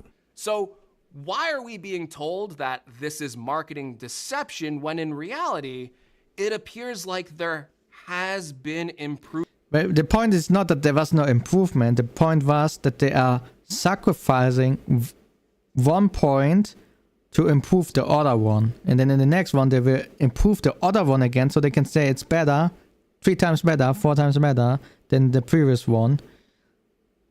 While the other one is then going down again. You know, that is the point. It's not the point that it's gotten worse. The point is that one point is improved while they worsening the other one a little bit. Improvements to which is fine. It's a development, but it's showing you how it's kind of deceiving you into thinking it's way better than the previous one. The glass material to make it more scratch resistant than ever before. Every single one scratches at level 6 with deeper grooves at a level 7. No, didn't we just saw this? But it doesn't. It literally doesn't get the scratches at level 6. And the level 7, it's... Yeah, that's what we just said, but something else gets sacrificed. It's not as bad as it was before. Now listen, I kept these claims to the Apple-related topics. It's the one where I'm the most knowledgeable. Okay. And it's the area when I watched this video where some of the 6, false 7? or misleading Okay. claims immediately jumped out to me. But I do want to be fair to the video. I think there are some topics where they do a good job at explaining deceptive marketing tactics that are used by other companies. Areas like peak brightness on smartphones or TV motion rates and how more megapixels doesn't necessarily mean a better photo. But Wait, but this was also from Apple. Why is he showing the Samsung one right now? Wait, is he actually an Apple fanboy? Is he doing this intentionally? What is going on? I'm feeling deceived right now. Wait, what's going on even in here? that example that I just pointed out, which is true, But he also showed an Apple example. it is What's also going on a with the little Apple misleading in this one? video. Like, I don't need to defend Samsung here, but you can actually set the camera to take 200 megapixel photos on a Samsung phone, even if by default the photos are binned to 12 megapixels. Like, that Yeah. was not explained in the video at all. What? Wait, what? He did say that. What was... 200 megapixel photos on a Samsung phone, Yeah. even if by default the photos are binned to 12 megapixels. Like, that was not explained in the video at all. But he did explain that. I remember that part. Wait Is a minute. resolution, which Yeah. beyond a certain point doesn't matter at all on a phone. Like the last 4 generations of Samsung phones have had Yeah. a 200 megapixel resolution. They're still shooting their actual photos in 12. I think Okay. that's really all I have to say, right? Like, the video is littered with so many The heck? talking points that are either confusing, misleading, maybe even flat out false at some times. I think the whole video feels poorly thought out, and if this is aimed at the everyday user who I isn't going to don't know, do my any research dudes. beyond watch.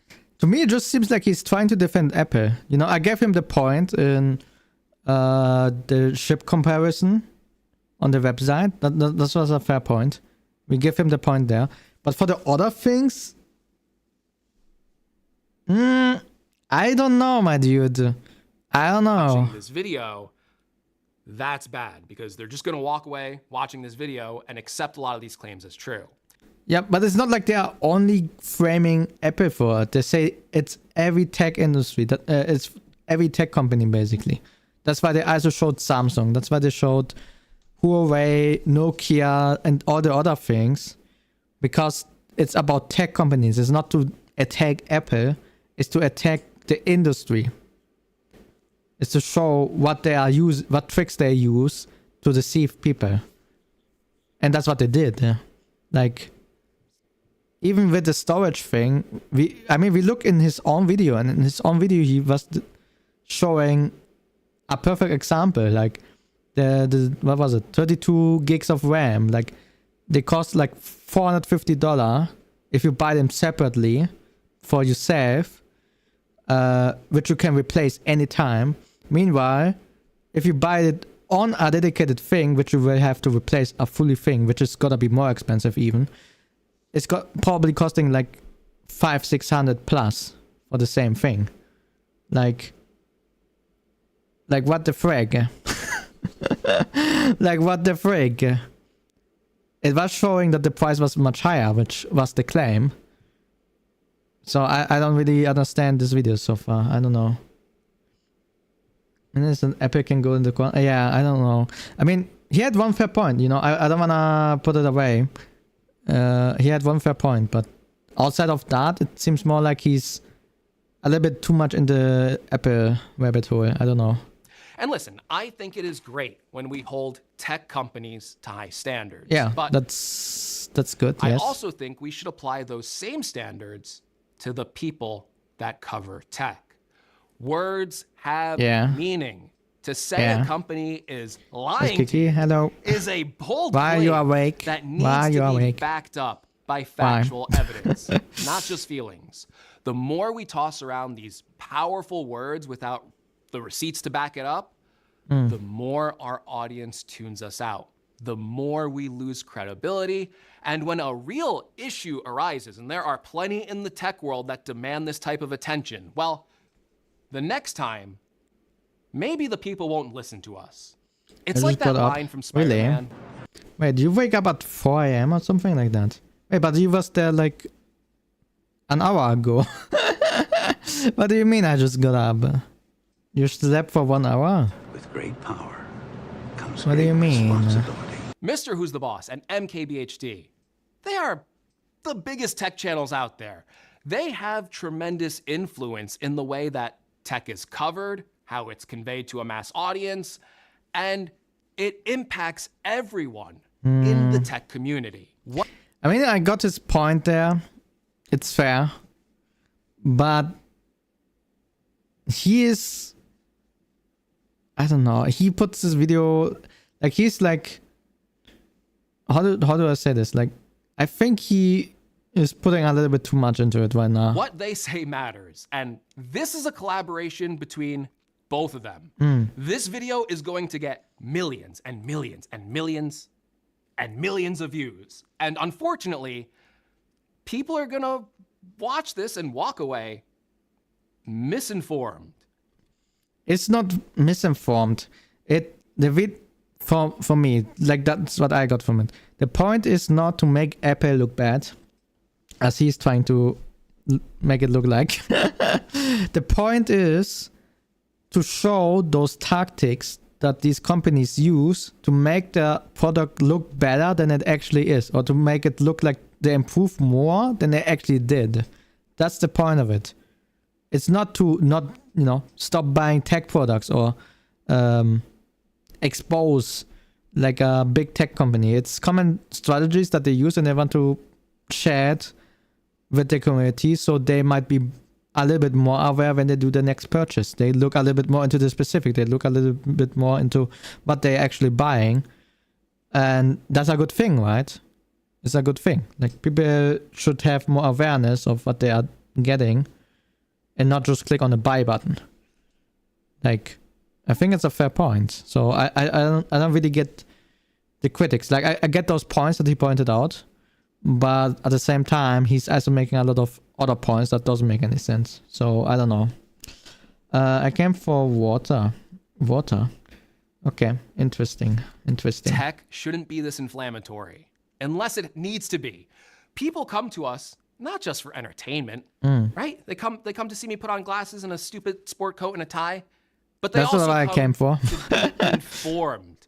They come to us with purchasing decisions. We are literally helping customers spend their hard-earned money. And that is a responsibility I do not take lightly. I do not make a joke of it. Am I? I will shut my mouth right now. Perfect. I'll be the first one to tell you. Greg's Gadgets, he gets things wrong all the time. I probably got some stat or figure wrong in this video. And with the nature of YouTube, I have been known to put a clickbaity title or a thumbnail. Not necessarily because I want to, but because everyone knows there's a YouTube algorithm. You got to play the game to some extent if you want people to see your it depends how you make your title. However, when you click on my video, I always aim to provide accurate content. Yeah. We definitely did not disagree on anything. Inform users, not misinform. Like, on the off chance either of these creators stumbled onto this video, like you're watching me right now. Hello. How are you doing?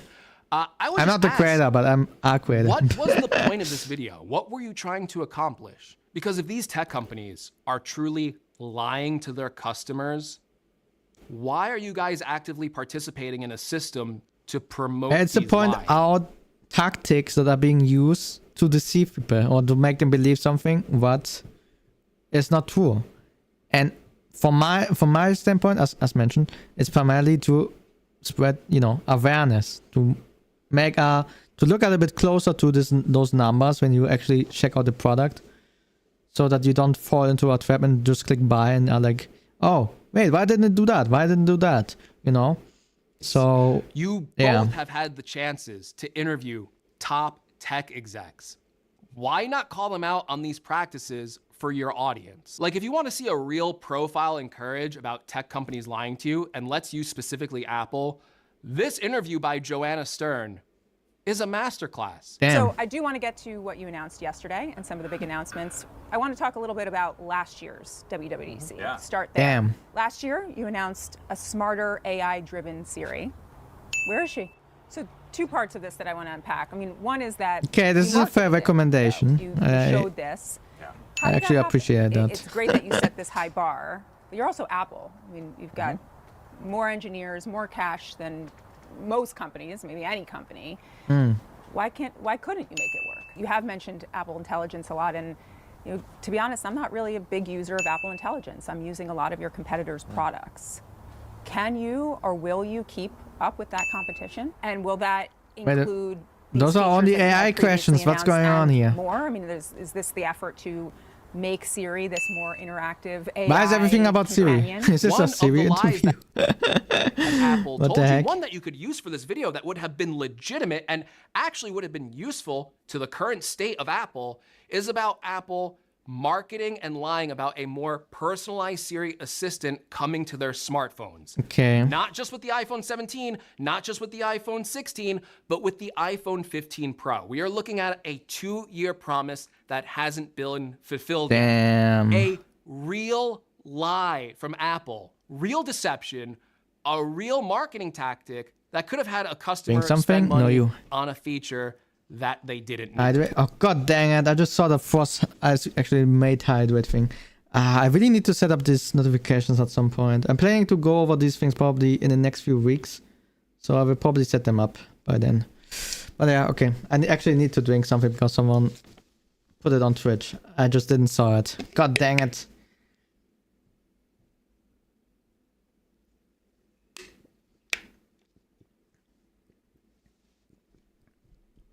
Yeah, I'm also planning to update my bot at some point. So maybe I can just let the bot write it in chat if someone redeems it. That's probably the smarter approach. And then I will know, definitely. What do you mean? Someone redeemed it in the freaking Twitch.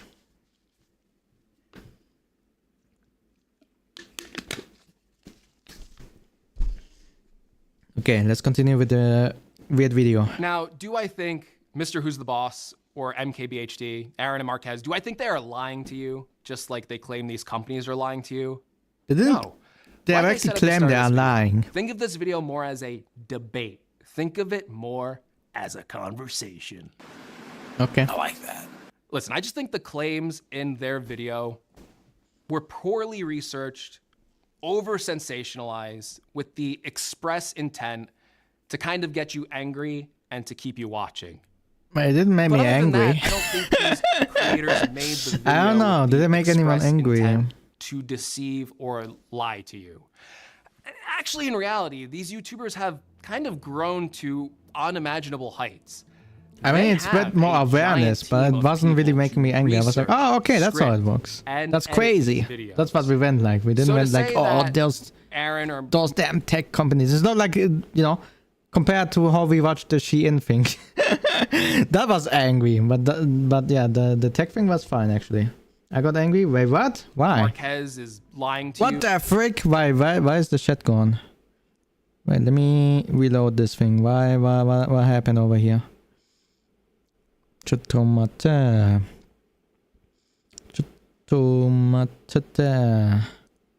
Let me do this one here. Then this one here. I don't know if it works. Yeah, no, it's back. I don't know what happened. I got angry for the fashion ones. Yeah. You would be wrong anyway. Considering there's a really good chance they didn't do most of the hard research for this video. It's kind of like I'm debating with CNN right now or like a news outlet. These people are kind of just the faces of media companies at this point. I guess that's why when I watched these videos, I wasn't angry. I was more kind of like disappointed. I was disappointed that there wasn't more care and attention put into this video. Because the iPhone one is... It is I really also don't a shame care about it, that these but yeah, I don't like the incredibly iPhones.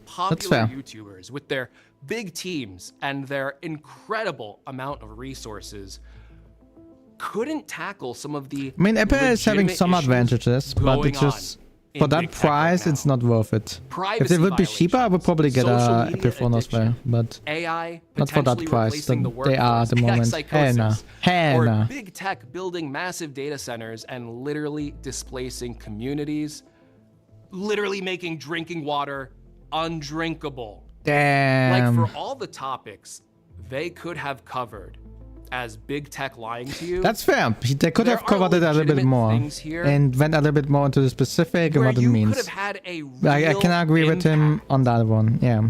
But I guess those topics aren't as clickbaity as like with the premise of this tech company lied to you or Apple lied. We actually have 2 points that we agree on and 10 that we don't, but that's fine. That's fine. The That's biggest fine. disappointment again with this video is just the amount of resources these two have. You have 2 channels, both with over 20 million subscribers, the biggest tech channels out there. I don't know. It feels like Making he's a video repeating that himself over and over. I I'm looking right now where the video is ending, you're supposed to but I set don't know the what he's bar saying, of high. course. You could set the bar I don't know. anywhere you want. You guys are at the top. Okay, we're gonna stop it here, actually. I'm gonna just look to the comments. I wanna see if I'm the only one with this opinion. Maybe I'm the biased one, you know. But let me check. This feels more like a PR and damage control than a genuine argument. Didn't say companies are lying illegally. It was about how marketing can technically be true, but still misleading in framing. Yeah, that's what we mentioned. It's the same critiques that we mentioned. Yeah.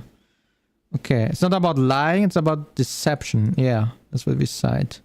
I think you missed one key thing. MKBDHD said.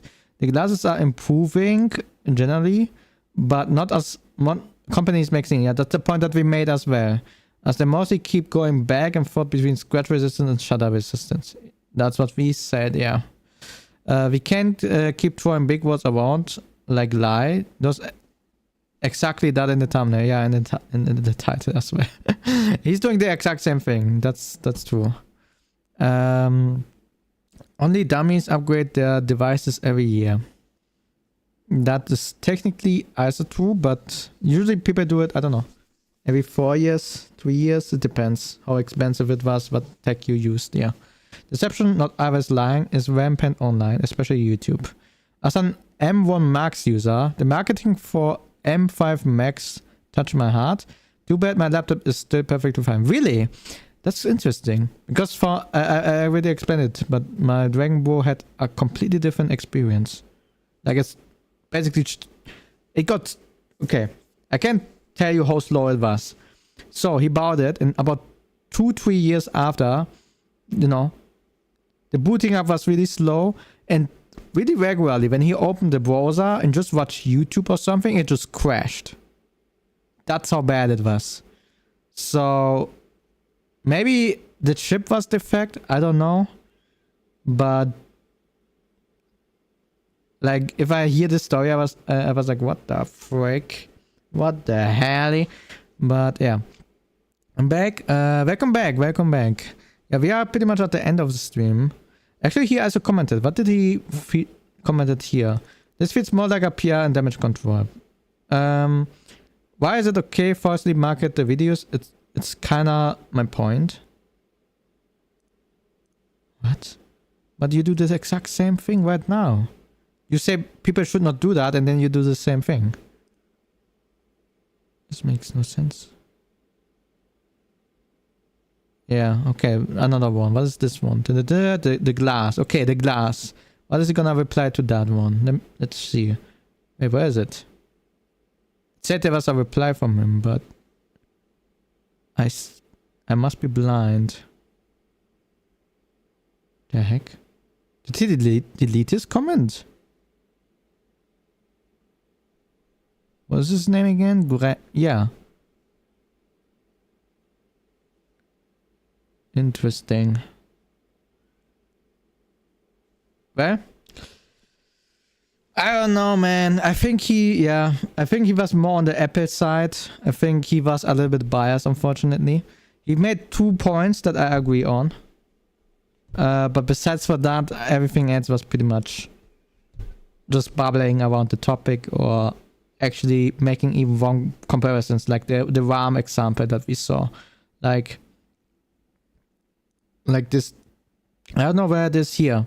Like in his own video, he was showing these things. Like here, 32 gigs, $460. Then, and you can exchange it any part, you know. And then here, where's the other thing? He was showing it right afterwards. Was it this one? No, it was it before it? Where was it? There was something with like $200 and $400. I forgot where it is. I mean, we saw it earlier. But yeah, there was this example and then $200, $400, which makes it more expensive. And on top, it's combined with the GPU. So you would pay that one on top as well if you repaired. So if you repaired, the repair would probably be like $700, $800, maybe even $900. Like more than double the price. Like, wow. Come on. Come on. Yeah, I think he's just defending Apple a little bit too much, but he made 2 valid points, and then, yeah, outside of that, I mean, yeah, it's fine. It's fine. So nice to see you too. What? But lucky I'm back. Yeah, unfortunately, we are at the end of the stream right now. This was the last video that we are checking on today. But tomorrow and the day after, we have some gaming streams. So if you look over here on my channel on the post section, you can see the full schedule. And tomorrow we will be checking out on City Skylines. We will continue our city again. The last time we were walking on the trains, and this week we are planning to walk on the buses. Since we have trains, we have everything but the buses. So we will work on that tomorrow. Make a small bus system, see how it goes, improving it. Maybe also start on the first expansion outside of our main city. We will see. And yeah, that's the things that we will work on. And then later on, if there's still enough time doing the stream, maybe we can even make a port. Let's see how far we can get. And yeah, and then on Sunday we will play Neverness to Everness, the GTA anime game again. So that will be fun. And yeah, that's the plan for the next 2 days. Next week there will be a few. Next week I will be off a few more times, to be honest. Because we will prepare, because in 2 weeks we can celebrate our 5 years anniversary stream, and we will do a 24-hour stream. So I will get some rest and prepare a lot of things, because I will not be able to work for 24 hours. So I will prepare a lot of things work related next week as well. Because yeah, you know, I have to advance them, otherwise, you know, if I'm gone for 1 full day and something goes wrong, well, freak me, you know. So yeah, say uwu. There you go. Okay, that's it for today. Thanks for watching. Tomorrow we play City Skylines, and yeah, Atsurio. Bye bye.